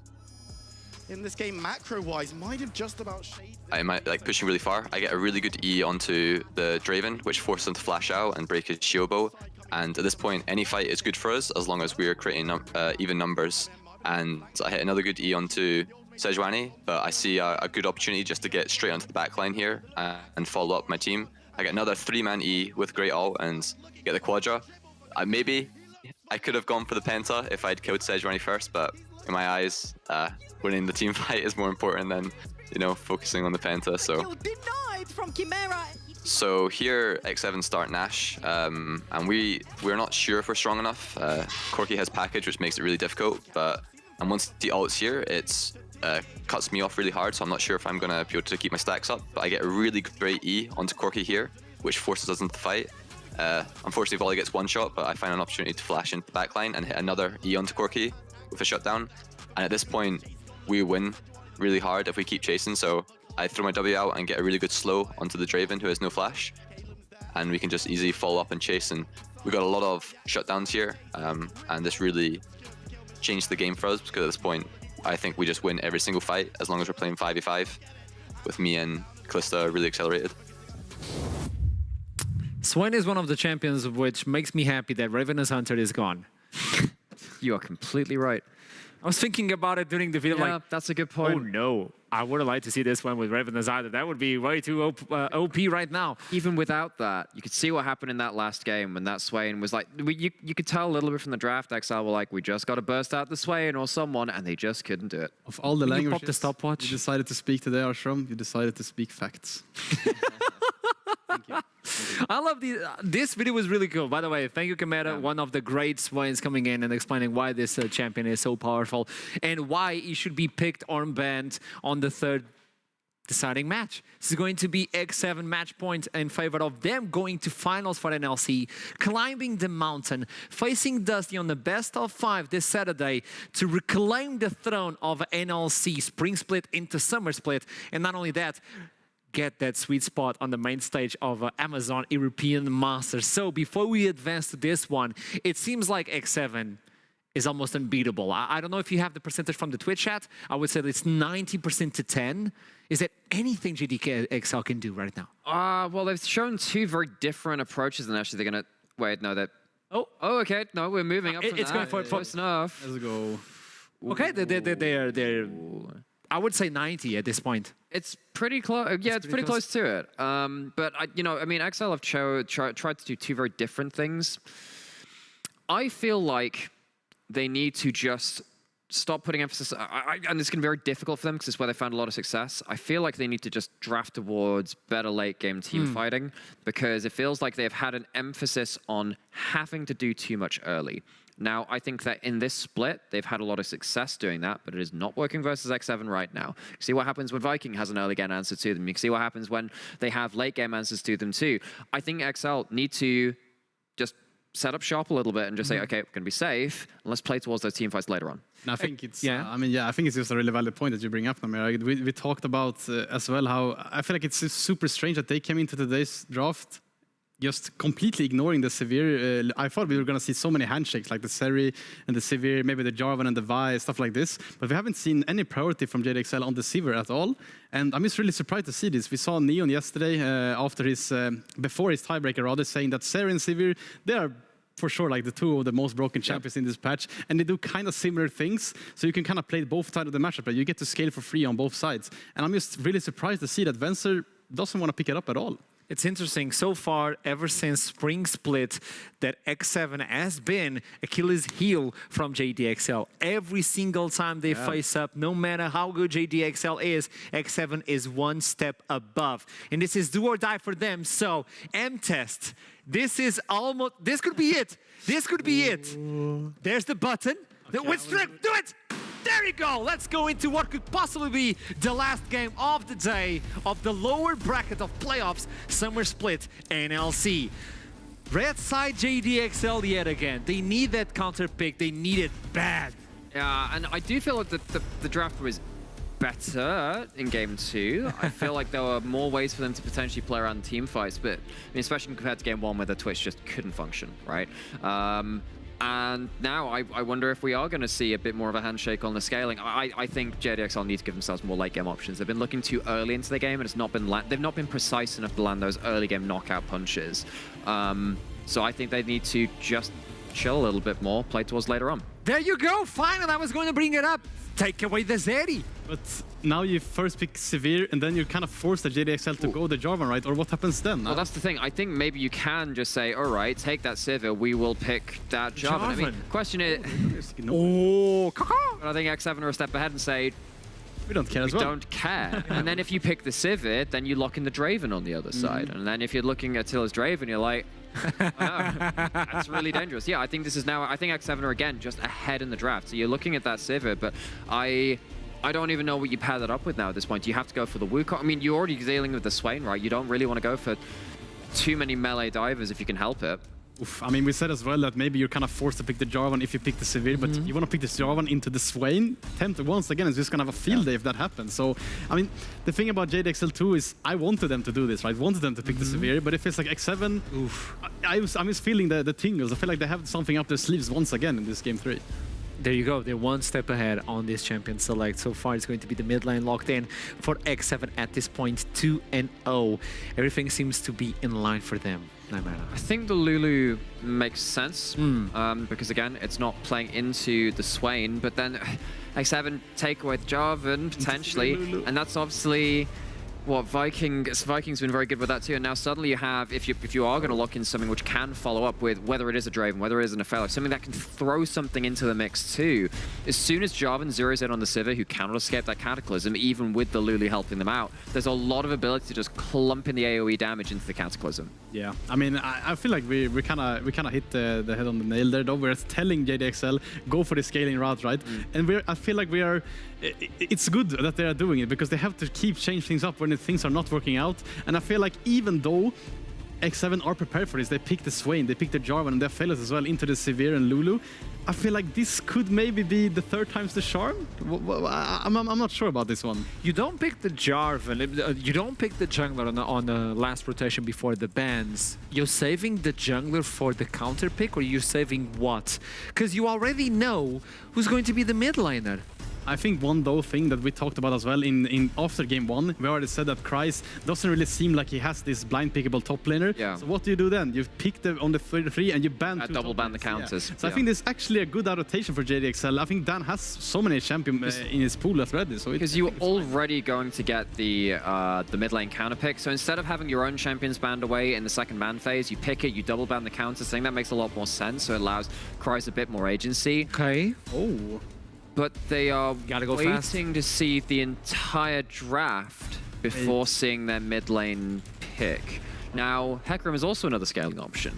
Hecarim is also a champion that runs into Jarvan, and Jarvan feels pretty sad about life because you can't really duel a Hecarim if you don't have everything available to you. If you use your flag on a camp, you are pretty much just sitting duck for that. But we are switching things over. That is going to be top lane Yone, I believe, into that Gwen. Oof, I mean, spicy pickups once again. I do feel like, though, we talked so much about how Dan has so much pressure on his shoulders in this best of 5 to be proactive early, to make sure that Venser and Kryze can get to late game on these carries. Now he's playing a carry on his own, and he's playing against really proactive stuff early, like the Jarvan, the Amumu. I feel like while Jarvan can be a sitting duck against the Hecarim, if Hecarim gets invaded early, he's going to be super useless.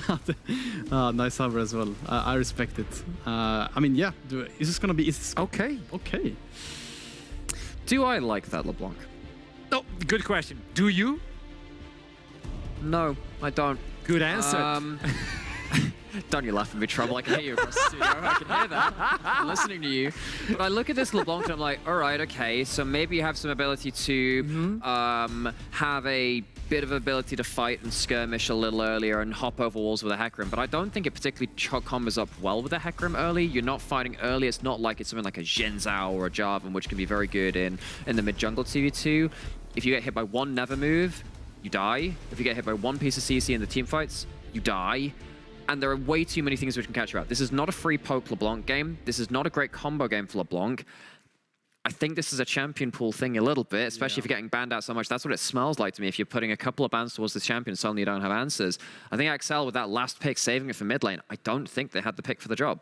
Do or die, Nymana, and I'm looking at you, M-Test. I want to get those predictions. You were wrong on the previous one, so was he. Twitch chat has been 100% correct He has so to far. mention that, but I mean, he has to. All the time. Just let this be forever a moment to realize that you should never go back on your word, never go back on what you wrote. Because I said, if it was going to be 1-0 from X7, it's going to be a 3-0. Are you going back again, or is it X7? I mean, the thing is now I feel. No, give me the name. Give me the name. Yeah, X7 is going to be. X7? Okay, what about you? I think it's very much X7. Okay, on one side we have X7 looking for the finals with the perfect composition for team fight.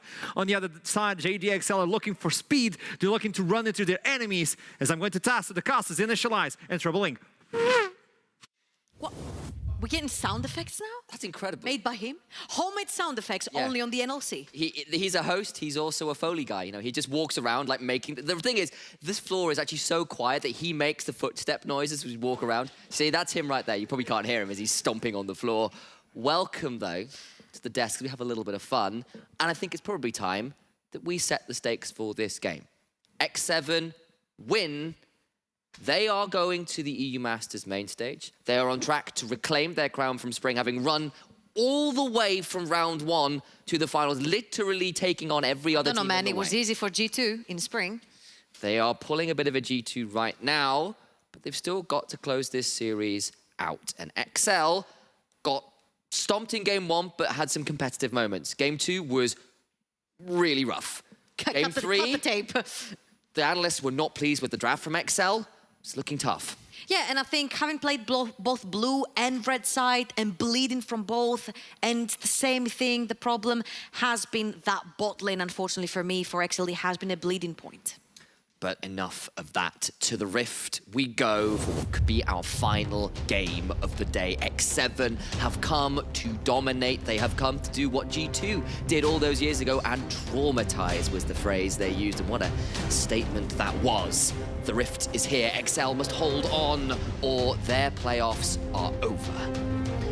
And I'm gonna go back to that bot lane, because I feel, even though it has been a sore spot for JDXL, it has been pretty much a diamond mine for the side of X7, bringing in Attila, bringing in Kasing. We had our worries, we had our questions, losing Nata, having a new pairing with Kasing, and even though Kasing and Attila have previously played together for a long time, over in Superliga as well, the question will always be there when you put a new bot lane together. And I cannot reiterate how much we have criticized the laning phase and the way Kasing was getting caught earlier on in the split, and the synergy between Attila and Kasing, but right now in playoffs, it has come together. And I want to take this moment because we've highlighted Kasing's Renata. On the other side, though, FGG has been arguably the brightest spark for a lot of the engage options, a lot of the playmaking options for XL. Even in that last game, his Rel had some superb moments, and you can see it here in their early game stats. And I'd like to say the fact that kill participation of 50 to 65% for Kasing, it's not through roaming. Actually, X7 have played flawlessly the 2 versus 2 in the bot lane.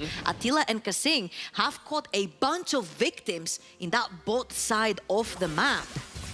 And honestly, I'd like to put a little bit of a magnifying glass, if you will, on Kasing, because in this particular series, for the first time, he is on an engaged champion, he is on a roaming champion. He's played the Renata and he's played the Lulu, 2 enchanters that want to keep their AD carry safe and peel off of any threat, if you will.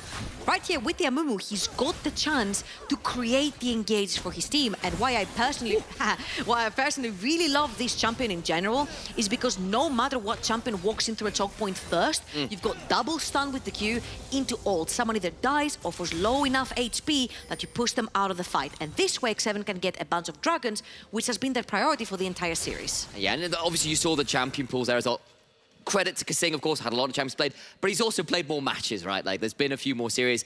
XL, this is on their second playoffs. I think that was playoffs, yeah. Exactly. It's only playoffs. This isn't the whole of the season, just to clarify that. It's not that FGG has literally only played 1 champion all split. Certainly not true. Honestly, and he's on a different one again here. It's kind of a head scratcher how versus Dusty, they chose to put FGG on Rakan three times in a row. Sten's a big Rakan player, I think, part of it. Sure, but it feels like a lot of the engaged and disengages came off of the back of FGG and Dan, and I feel like when you have two engage tools and two engage triggers in your team and you take one away, it's a little bit predictable where the other one is going to come from. And right here, the predictability falls onto Dan. He's got the Hecarim, he's going to have the R button, level 6 into the game, and he's going to be the only one engaging into the backline. FTG is going to be there just to heal and shield and keep his carries alive. And I do want to highlight this as well. As we were saying, look, XL are struggling with just laning. They are losing a lot of things from the lane. We've seen that a few games in a row now, but we were saying, look, Dan has often been the bright spark of this team. So much involved in the early games.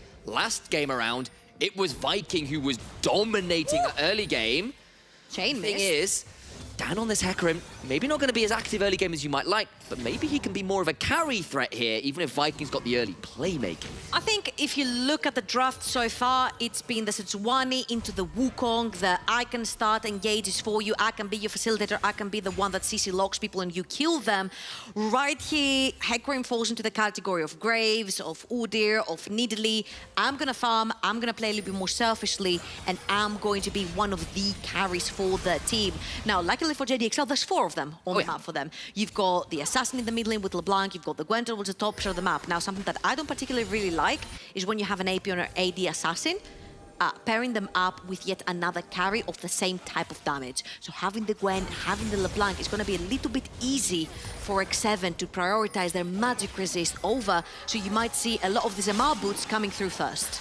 Viking did look for a gank there, but a well-placed ward earlier on make sure that Viking was spotted out going in there, and Chasey would just take the opportunity to trade and not take too much more out of it. And I largely agree. I also think this is actually a really good setup for the Hecarim game, even if I think X7 have a good comp to play. Kasing waits for one and interrupts the other. Venza will have his spell shield there, though, so not going to be too much more than Surely not Venza level 3 being I know. volatile. I was getting very nervous there. But this is a really nice interrupt for Kasing. He actually timed and saw which one of the two, whether it was FTG or Venza, pressed B first, which means that if he saw FTG press B first, he knew that Venza was going to be left behind, which that means that Attila gets to push that lane first. Now, what that gives in turn to X7, it's the first reset. That means that Mumu is on the map.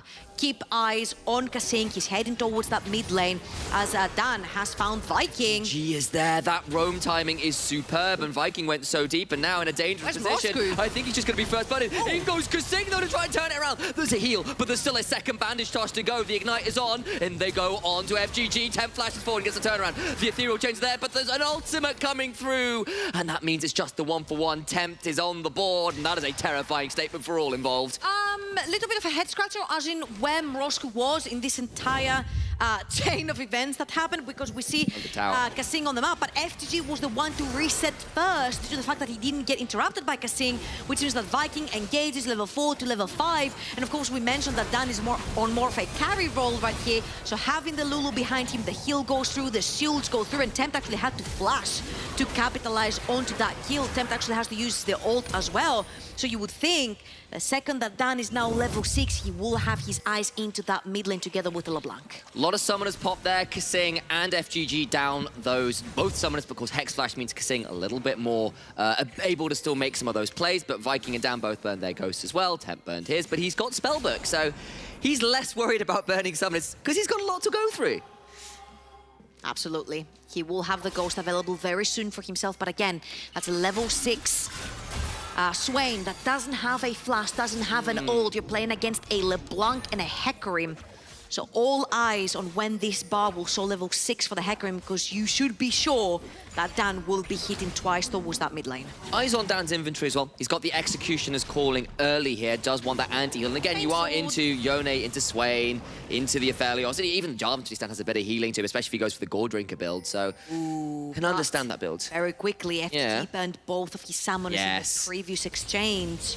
And Viking all the way towards the bot side of the map. Of course, he's going to get spotted. Right now, he's getting pinged by the side of XL. But they don't care, because they have the push in the mid lane, they have the push in the bot lane. They can actually start the Dragon if the damn well please. Chasey will go out with the Soul Unbound and times that well with a 3-stacked Mortal Will, and Cries gets chunked out, but of course this is a Gwen, so as long as she gets access to something to snip, we'll heal her way back up to something resembling decent HP totals. Now all eyes on the map. Level 6 for the Hecarim, level 7 for the LeBlanc. Ultimate's up. There's still no flash for Tempt. He does have his ultimate to gain some more HP and suck away some health from his opponents. But Dan having his eyes all on the top side. Into the Q3 means Chasey can get out without burning any summoners. Was spotting down there, so ultimate is down, but nothing else of note burned by Chasey. Now, there's been an interesting scenario because we expected Kryze to actually go toe-to-toe with Chasey towards the top side of the map. We have branded them as the two best top laners that we have, actually. There you go. Over in the NLC, and the stats speak for themselves. Playoffs, damage percentage, 30.4% for Kryze. Remember how we said when MNS had more than 30%, somebody had to step up to do more damage? That somebody has been Kryze, but this series, he has just not performed. He's been outclassed on any type of champion he's picked towards the top side of the map. He's had red side back-to-back, hasn't been able to contain Chasey, no matter whether that's a Fiora, a Gragas, or in this case, I was about to call it the Broken Blade, but it's not. It's a Yone. I know. It does feel a little bit synonymous with Broken Blade these days, who does feel like the premier Yone top player around about now. Yeah. I think I've seen Zeus do it once or twice over in the LCK as well. But yes, feels like a Broken Blade special, and Chasey definitely feeling like another one of those players down in the ERL levels. And what a glow-up he's had as well from his entry into the league, where he was a good mechanical player on things like the Jace, but was really struggling to convert that into map leads or even being respectful of the map often, and that's really turned around as the split's gone. I think he's also been given a bit of freedom, right? To be able to pick his Gragases, his Yones, his Fioras, the top of the map, Camille, Jace, Sejuani, Ornn, whatever he wants to play, he has been given it, and he's actually performed. Dan's looking for Kasing. Shadows, but there's no ultimate for Kasing, and he's taken pretty low. Remember, doesn't have the flash, does have the ignite, there's the heal, and there's a Severum crescendo, meaning Kasing gets out for the safety. Viking flashing, looking to get in, and still dies to Kasing. Not sure what to there. Must have been the burn on the smite. I think it must have been the smite coming in from Dan. I'm not sure because it felt like Kasing was out. His flash was barely up and available as well. Barely had the flash to get out, but Viking does end up burning his summoner to try and get into this fight. Venza also burns flash, so you will know that the second Viking and that bot lane actually resets, they might actually have their sights onto Venza, who has been the target for X7 this entirety of the series. And very rightly so. The bot lane for XL has been a volatile bot lane. They've been dived multiple times. Sometimes it goes well, but most of the times it doesn't. They're not able or allowed to even bounce back into the game. And X7 have made sure when they put them down, they keep them there. And with a dragon coming up, you damn sure know that X7 have their sights on a flashless Sivir. Absolutely, and I do want to talk about this as well because Viking's on the early game jungler. He's on the Jarvan, has got involved with one kill, and that was a turnaround, right?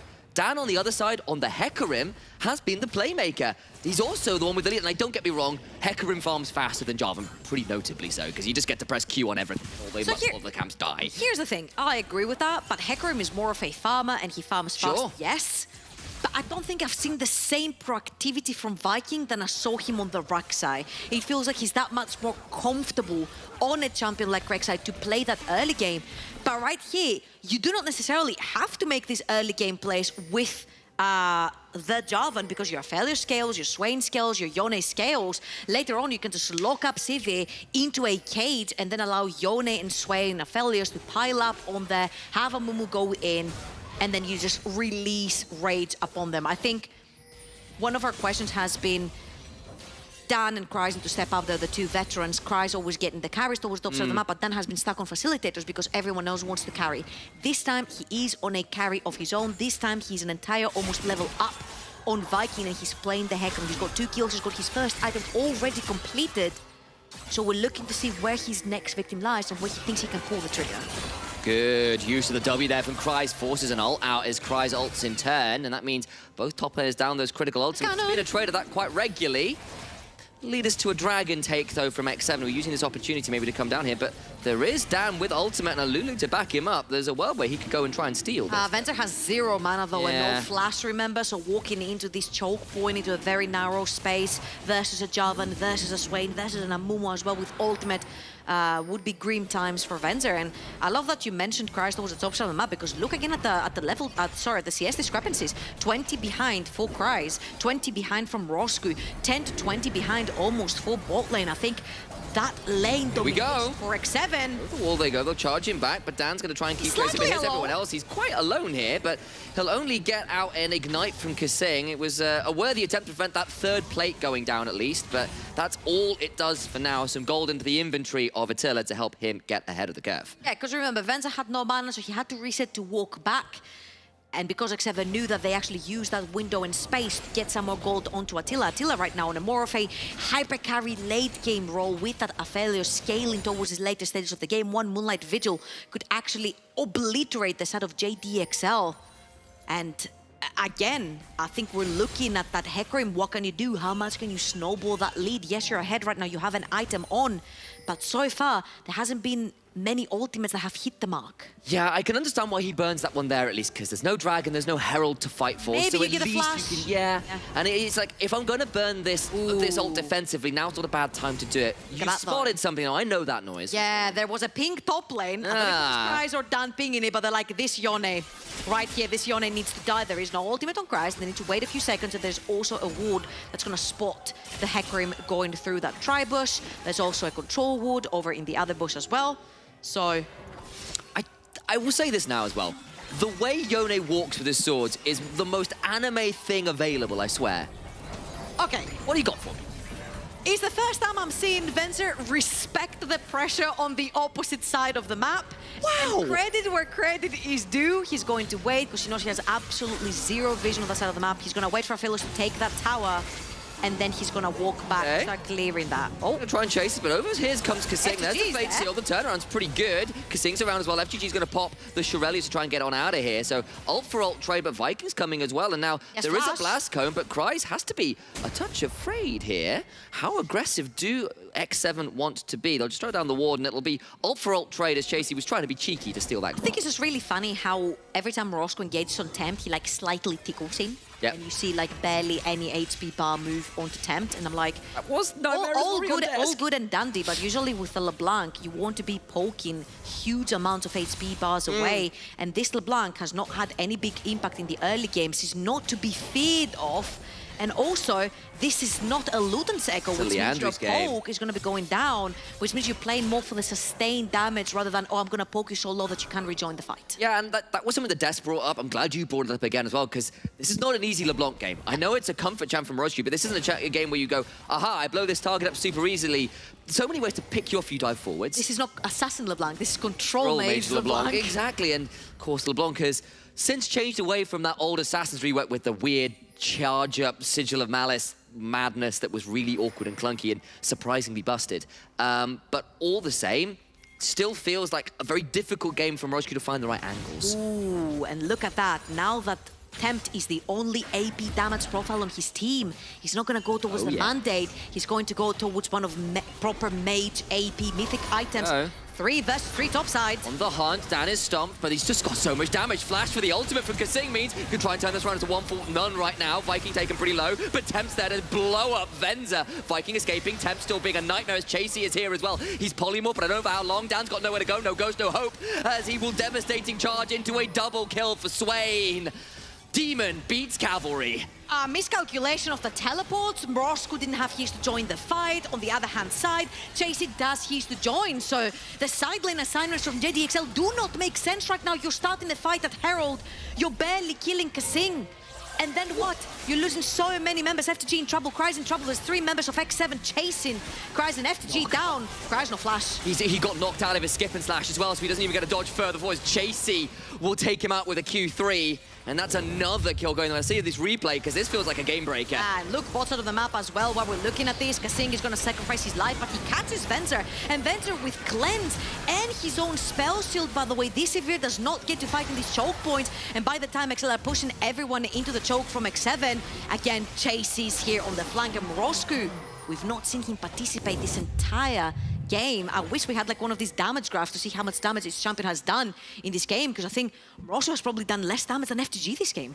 Does feel a little bit that way. FGG's trying. It's been a pretty good Lulu performance. He's been around the map. He's tried to make things there. Hell, that roam early on was what got first blood for JDXL. But honestly, the Hecarim hasn't found the target access to the right people. You've hit a Swain and an Amumu that fight. You didn't hit the Aphelios. You didn't hit something like the Yone, and that made things pretty tricky as the fight went longer. Now, all eyes on this Dragon because X7 could pile up in a choke point, and when you do have Severe, we all know what can happen. Chaser right here doesn't have his ultimate to get out. Love Crush ultimate's missing from X7. Viking has got a Cataclysm, and that makes things a bit tricky. Chaser gets a little chunk there, but on the other side, Sing lands a stun onto Cries, who's been taken very low. The turnaround comes through to try and collapse on the Gwen, who gets some healing and gets rid of a Moo down to the backside. This time the combo's feeling a bit better, but the bait seal on the other side. Chasey on this Yone's a nightmare. Viking will clean up Dan. Chasey will run down Venza. There is nowhere to go. A vision of Empire to make sure it's a triple. Ricochet brings him out, but Yone does not go down quietly. This top laner from the LCK Challengers on another level. And flashback to game number 1. Let me remind you of the third ban of JDXL in the first rotation. It was the Sway. And ever since that ban got taken off the rotation and anything else got added in from JDXL, Tempt has insta-locked and he's been an absolute nuisance. As you'll see here, this is an X7 that are missing a bunch of ultimates right here. If you look at the bot side, no Chasey ult, no Aphelios ult, and yet Venzer has the perfect choke point to start DPS and he walks back. Not a single auto attack, whilst Tempt is safeguarding his entire team with his body, allowing Chasey to find that access into the backline. And again, it doesn't matter how many resources Dan on this Hecarim has gotten in the early game. He's diving the backline, but he's diving alone. There's no LeBlanc follow-up, there's no Ricochets, there's no Gwen.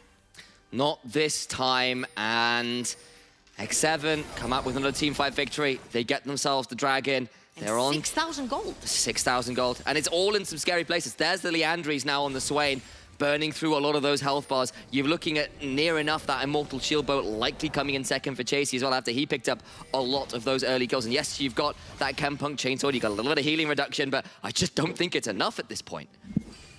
I don't think the healing is what is hindering right now JDXL. I feel we commended their team fighting and the way they approached team fights and the different angles they took versus Dusty. Even though they brought 2 or 3 different compositions, they always found their way around the team fights. XL seem to be falling apart in the seams, and X7 are not letting go. X7 is a team that when they will get ahead, they will not give you any inch to breathe in this game. And it seems to be the case in this one as well, as they start the Baron 20 minutes in. Straight as the Baron spawns, Teep is going to be channeled by Cries. Down to about 8,000 HP. It's not the fastest Baron ever, but now they're trying to turn this one around. Cries won't get caught, and actually X7 decide they don't have the DPS to make that one work. But remember what happened last time. XL could not match a TP, and right now Cries just lost his. Luckily for XL, Chasey did have to use his to start burning down the Baron as well and be there for a potential fight. But last time XL could not match with a teleport. They lost a 4 versus 5. Bloodthirst is just complete for Attila. That one's going to come through as well. I wonder whether Chasey on reset should have his as well when he takes a hold of this wave. I suspect he'll be pretty close to that second item as well. But at this point, I feel like JDXL, they must find the absolute mother of all wombo combos. Probably with the Hecarim leading the charge. I don't know what the wombo combo is though here. I don't see a Rel on FTG, I see a Lulu. Unfortunately, any angle that Venzer has taken on the map, it's caused him to not be able to play the game right here. He loses his flash to a very simple flag and drag from Viking.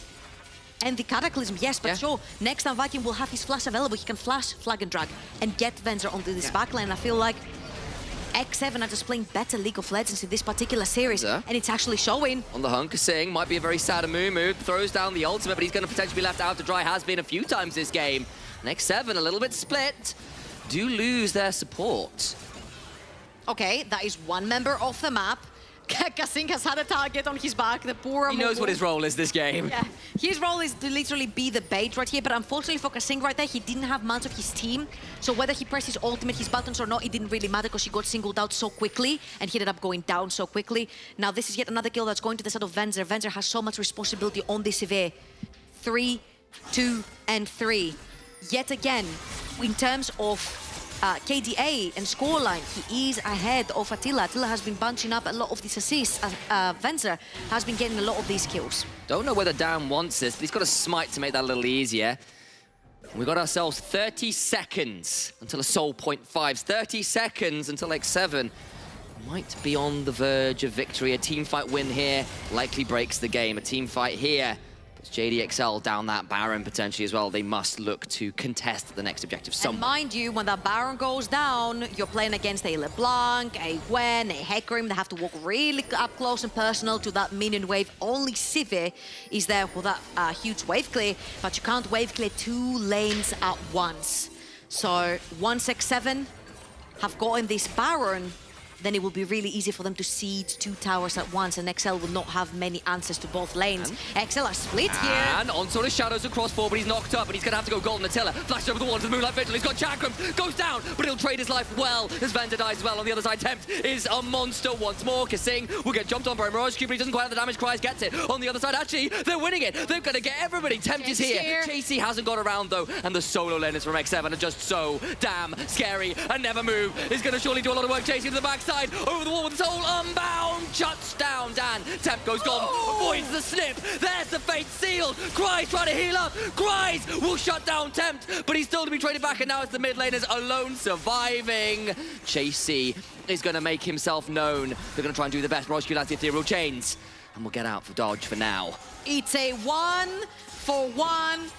When it comes to, in terms of people staying alive on the map, it's a 1-and-1 because everyone else dies. I think this is the best scenario that you get if you're the Hecarim, getting that 4-man ult straight into the backline. Venzer dies, but takes with you Matilla, and that is so important. The 280 carries trading their lives right here. As you will see, JDXL with a pretty beautiful flank right here. That Hecarim on a 4-man ult, and the fact that Attila is separated from his team does wonders for them. Another big important thing is that Chasey did not have teleports. So for how close this fight was when Chasey is not present, you can see how far behind XL are actually falling into this game. And mind you, Swain, Tempt was not touched this fight. You could actually keep carrying on, tanking 3 members of XL, because once your burst is used from the LeBlanc and from the Hecarim, you don't have much more to follow up.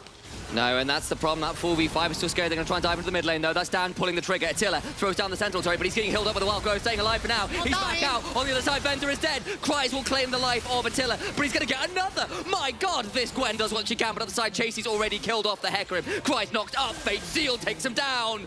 And now Mirage Q and FGG are the only ones remaining. They can actually go all the way to Baron. There is Smite up for Viking, and one of the 2 carries from the side of X7 can actually stay outside of the pit to stop Mirage from coming in, because the burst from LeBlanc with Q and R is going to be huge. Never Move into that. Visions of Empire comes down. Visions of Empire, what a name that is. X7 have built one in the NLC this year. X7 looking to build a road to the finals, to look to reclaim their crown and prove why they are the ones that rule over everyone here in the NLC. Dusty look on and try and work out who they will be fighting. Course, it looks like X7, of course. It looks like XL have got nothing left to say. And despite Dan's heroics on the Hecarim, feels like they're out of options. 1-man army is not going to carry you the game when Tempt has not lost lane in 3 games, when Chasey has not lost lane in 3 games, when Viking plays his role perfectly, no matter if he's put on an early game aggressor or somebody who's facilitating fights. And again, these 2 Koreans for X7. We keep talking about 2 Koreans for X7. It was Haru last split. It is Chasey now in the top lane. Tempt remains the same. They've not lost lane, they've dominated whatever type of champion you gave them, they've shined on. And honestly, I'm tipping my hat to Chasey because we had so many questions with him coming into the split, but now it seems to have been given the opportunity, to have been given the development, to have been given the freedom to shine. 2.5 minutes until what will be Ocean Soul. They've got Baron to their name, and X7 can look to put the final nails in this coffin and make sure JDXL are left 6 foot deep in the dirt. This rivalry was supposed to be potentially a close one, but XL still in this rebuilding phase, still trying to make Mirage Q work, and X7 just proved they've still got some ways to go. And that might include EU Masters. A run through play-ins is what XL are facing down right now. And XL, remember, if there's multi-seeds from multiple lanes, you only have Sivir to wave clear. Right now, if you look at mid lane, Chasey's pinging them up. He's trying to push that mid lane wave to try and sync it with the bot lane wave. There are 2 cannon minions that are bound up on the bot lane wave. So by the time these crash and by the time XL actually clear them up, that mid lane wave is just about to crash in as well. So really nice syncing right there from X7. Price goes forward, throws down the Hallowed Mist, but I don't think that's going to save him for much longer. Temp's taken pretty low. Maybe that's an appropriate type matchup considering he's a demon in lanes. There's the Fate Seal, but over to the backside goes Kasing! 4-man Curse of the Sad Mummy eviscerates them all, and now Attila can start running through them all afterwards as well. Over the wall he goes, Onslaught running, Gravitum there, and the moon will come crashing down with a button. Q pressed and down goes Venza. FGG the Lulu is all that's left, and just like that, it's 3-0. The rivals are decapitated, and Dusty must prepare themselves, because X7 coming to the end of this split. Oh, so angry. Beware the team spurned. Our spring champions are not done in the league quite yet. It was never XL's game to win, because history says that X7 are right now, this year, 6-1 versus XL.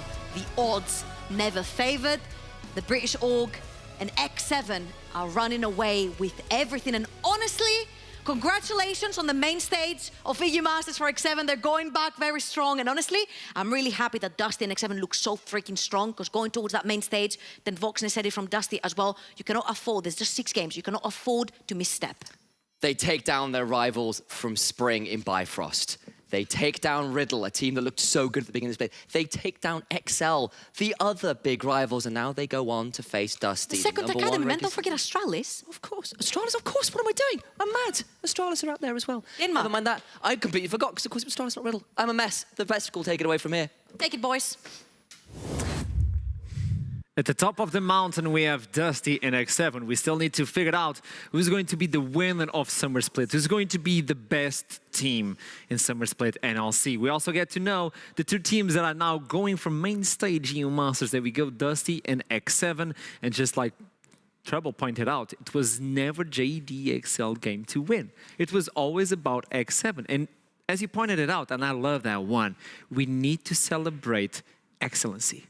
Yeah, you have to really celebrate that, because we now have this team, X7, going back to the main stage of Amazon EU Masters, and they're going back actually with a fair amount of confidence, I'd imagine. I was saying this in the green room while we were watching that last game play out.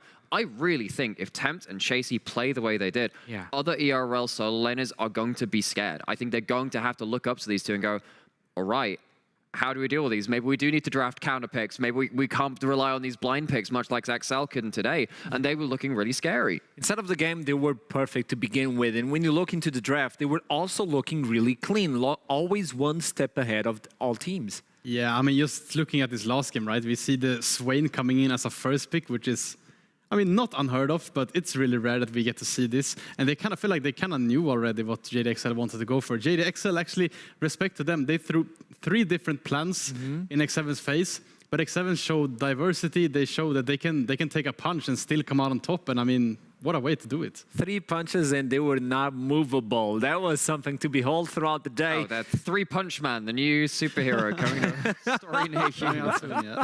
A weird story of origin, as we need to highlight who is going to be the MVP of the day. Well, it's up to you. We're going to throw you 3 chances. There you go. It's going to be either Chasey, Viking, or Tim. The top 3 of the map.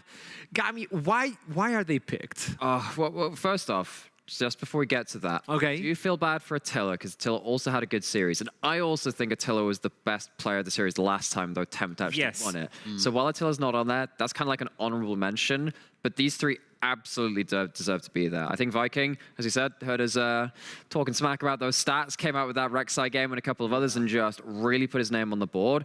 And the solo laners, didn't matter what matchups you gave them, whether you had counter pick or not, they were just hammering XL. Yeah, I mean, I just completely agree with you, right? I think speaking about Viking as well, we said before that he doesn't have to carry for X7 because they have such strong laners, they can just play through them. But when the opportunity rises and he does manage to get that Rek'Sai pick, I mean, man, he popped off. He completely carried that game. I mean, that one fight where he just one-shot Venser, that's what I like to see from my man. Not a good sign of X7 saying to every single team at EU Masters, every player can actually carry. So, West tread lightly as we jump to the interview with Kasing that is joining us today after getting into finals. There you go. The smile is back, Kasing. Okay, let's start this one. Clean sweep from X7 versus JDXL. Did you expect this today when you woke up? I want to say yes, because I just felt like, based on our scrims and how we've been playing lately, it's actually been going really, really well. I feel like we're improving a lot because our goal isn't just to win against JDXL, right? Not even just about winning NLC. Of course, it would be nice. But in the end, it's all about just doing well at E-Masters because obviously top 8, I've been top 8 for like 4 times in my career, 5 times. I've never been more than that. But that's my main goal anyway. And I'm trying my best to make sure that we can get further. So I'm not going to ask the really bland follow-up question of, oh, how do you feel you're going to do E-Masters? I'm sure you're going to come in prepared as best you can. But part of that preparation is going to be adapting to the new patch because we're on 12.13 for NLC, right? And then we're moving forward onto, you know, like a couple of patches beyond that for E-Masters. Now, even some of the very best teams in Europe have spoken about how the meta has changed a little bit outside of what they were expecting. So we're seeing a little bit more scaling come into it. Seemed like today you had a great read on what you wanted to do. Do you think you can do that on the new patch?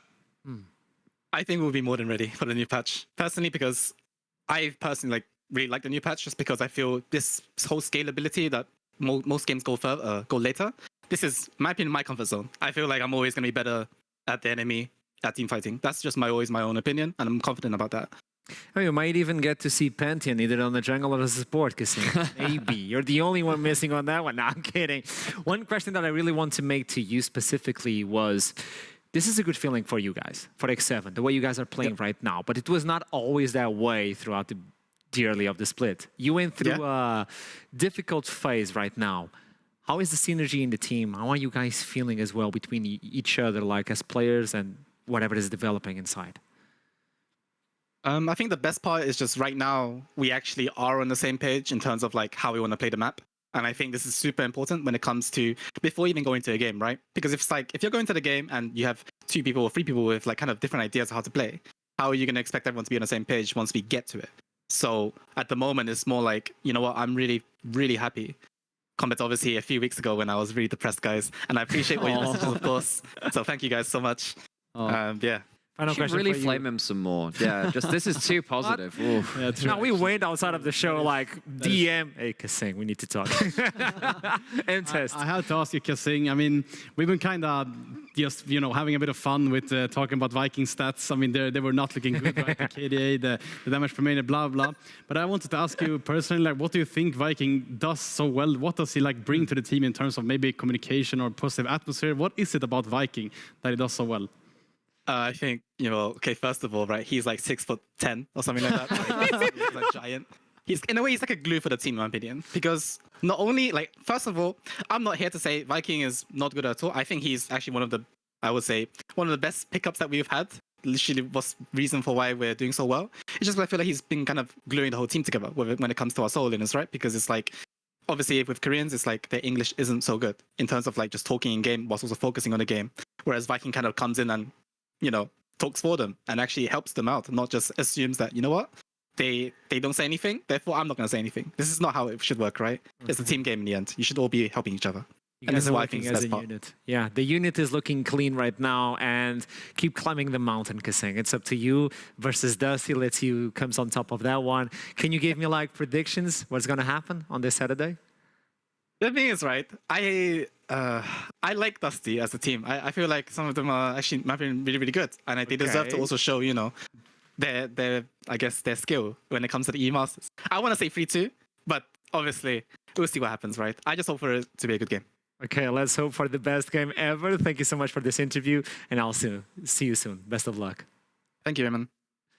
There you go. They're feeling comfortable. They have that synergy with the team. And I like the idea of it's not because someone is not talking that nobody should be talking. We should all be talking, bringing these ideas. And you see how they work. Sometimes you see those team fights where it seems like it's not going X7. And all of a sudden, boom, they click.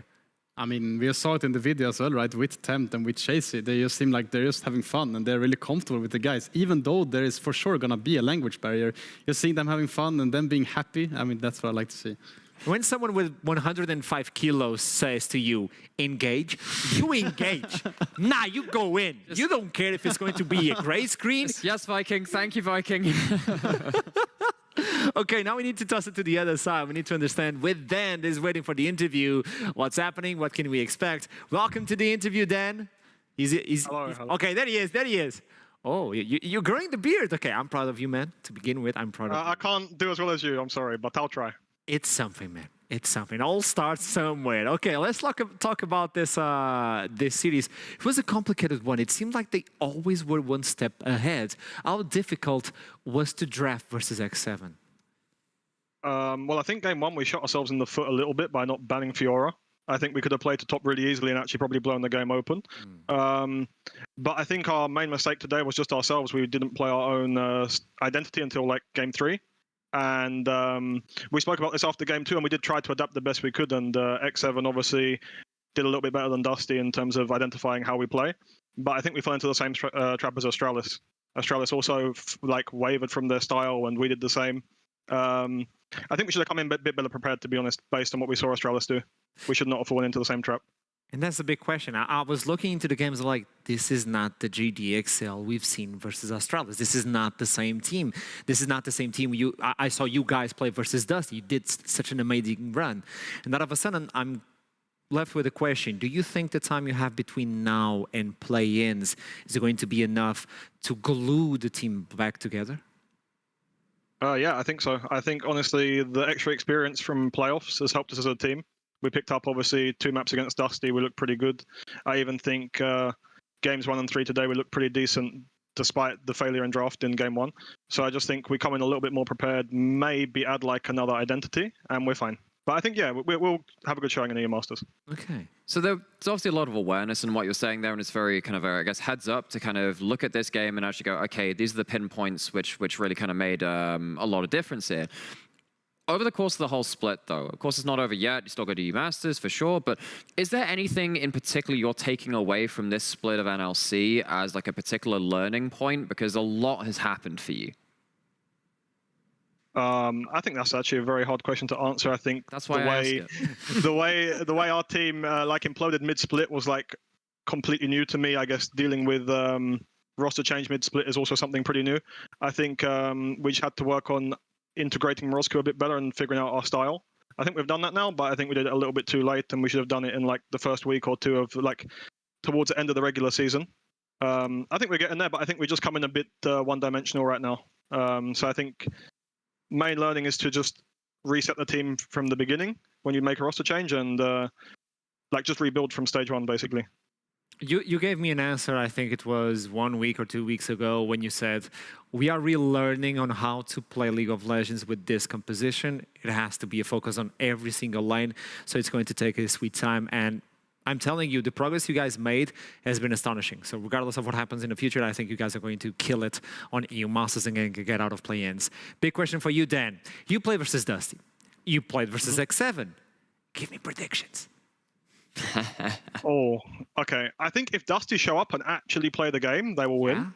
Yeah. But I think in our series, Dusty didn't really do anything. They just had very straightforward comps and just kind of outscaled us and were better on being on Drakes. I think X7 will win. I think if we repeated and played against Dusty, we would win as well. So I think it just depends. If Dusty actually play the game, they will win. If they don't play the game, they will lose. All right, asking him to step up then. All right, there you go. Well, Dusty, if you're out there, listen in. That's some good advice. Just play the game, man. Just play the game. Dan, thank you so much. And I'll see you soon. I know of that. And best of luck through these weeks in between play-ins. Have a nice one. Thank you very much, guys. Bye. The wave. It's so important. Not that wave, the wave. Okay, guys. Okay, the vote is still going on for the MVP, so go on to Twitter and vote on who do you think is the MVP of the series of today, X7 versus JDXL. But before you make that vote, might as well look into how they play throughout the day with the play of the day by MasterCard. Oof. Show me.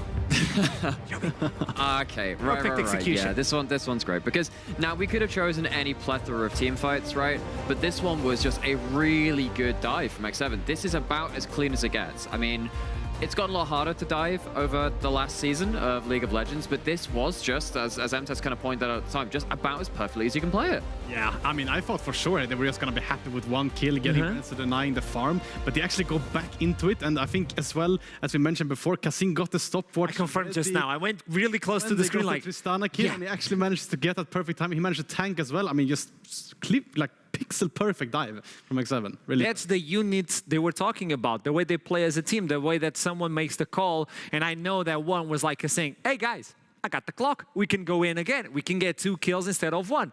Best package. That's the best deal so far. So might as well take 2 for the price of 1. So really good execution from X7 for you boys. Okay, we're looking at X7 and Dusty. You didn't play versus any of those, but I want to get your take on that. Oh, wow. Yeah, actually, we're only allowed opinions if we actually played against the teams. I mean, it's a real problem. We should probably just get XL onto the broadcast. Oh, you know what? I've seen you play, and you actually play good. Oh. You could. That was a prime chance for him to throw me under the bus because I know I've had some... But anyway, but like going on to the finals, right? Because I think it is looking like an X7-sided matchup right now. I think it is on Dusty to step up. If we see peak Dusty, it'll be a close series. If we see peak Dusty versus peak X7, I still think X7 pips it to the post. I think it'll be a 3-2 if both teams turn up, but Dusty really need to work to get ahead of the game. 5 games. What about you, so. M-Test? Well, I do really respect that opinion. I think X7 is looking super strong. I do think if Dusty, as Dan mentioned, shows up on the day, I think that Voxney had such a lackluster performance in their last best of 5. I think if they show up on the day and can take just 1 game away from X7, I think maybe X7 doesn't really know how to handle a loss. And they have not been in that situation before. I'm just going to stay true to my beliefs. I think Dusty's going to take it. Now you're going to do it. Yeah. Okay, because the Twitch chat did it for themselves and they got 100% of all predictions so far. I don't know what's happening on the Twitch chat. Our Twitch chat is just 500 IQ. Talking about that, you guys voted for the MVP. 1 vote of difference. Viking takes it. That's good, though. Because when Viking tells you, vote for me, you vote for him. Yes, Viking. Thank you, Viking. Do you guys agree with the chat? I think Viking had a great series. I think there is no... Look, there's no wrong answer for this, right? I would have voted for Chasey. I think Chasey did a really good job of making sure that XL could not play around what has been a very consistent lane for them in Crysis top lane.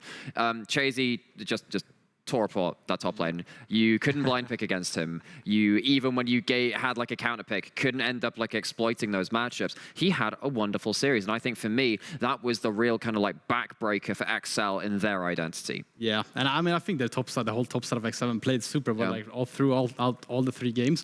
What I do respect about Viking still, though, is that he is not scared to pick the Rexa. He is not scared to go in and be the carry for his team. And as well, I mean, I might be I'm just a tiny bit biased, right? Because I don't have a Swedish team to cheer for, but I do have my Swedish players. So Viking for sure, you deserve today, man. Go get it. Okay, kind of biased, but doesn't matter. Let's show the bracket to see where we stand right now. It's the last game of the entire split. We started with X7 versus Bifrost. It took them down 3-1. Bifrost showed signs of life. They fought back, but it was not enough. Astralis did a really good example of what they could bring to the stars with a 3-1 versus Riddle. Then it was Dusty versus JDXL. We got 5 games out of these series. It was amazing.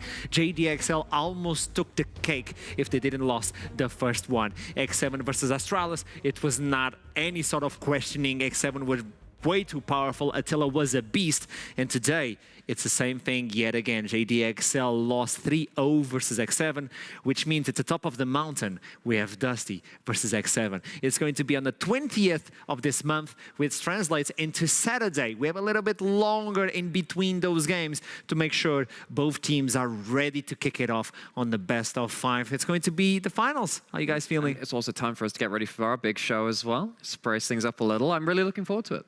Okay, final words, because I got you on the desk. I got you back on the desk. So I don't think I'm going to see you on the desk anymore this split. You the same, because I think you're going to be doing something else. I'll be there. M-Test, final words of the day. I mean, man, today was such a fun one. Like, I think we're gonna, this Saturday, I think we're gonna have one of the best of 5s that we had in the entire league for such a long time. I mean, I think it's going to be so close, but I'm going to say it again. I think Dusty's going to take it home, man. But I had so much fun today. So you think it's going to be 5 games? Yeah, 5 or 4. Maybe Dusty takes it home. If we get a 3-0, I'll go to Sweden and I'll bite your ankles, man. What about you? I think it should be close. I think that, you know, the tenacity that both of these teams have shown now and that like upper level has been very impressive. So yeah, I'm hoping for a good series, and you should hope for that too, and you should definitely watch. It's going to be on Saturday, and we kept talking about this constantly every single end of the show. Keep climbing the mountain, and we finally get to the top of it. Only one king can rule over the NLC is in between Dusty and X7. And until Saturday, we don't know who's going to take it. So be with us on Saturday. I'll see you soon. Keep climbing the mountain. Right.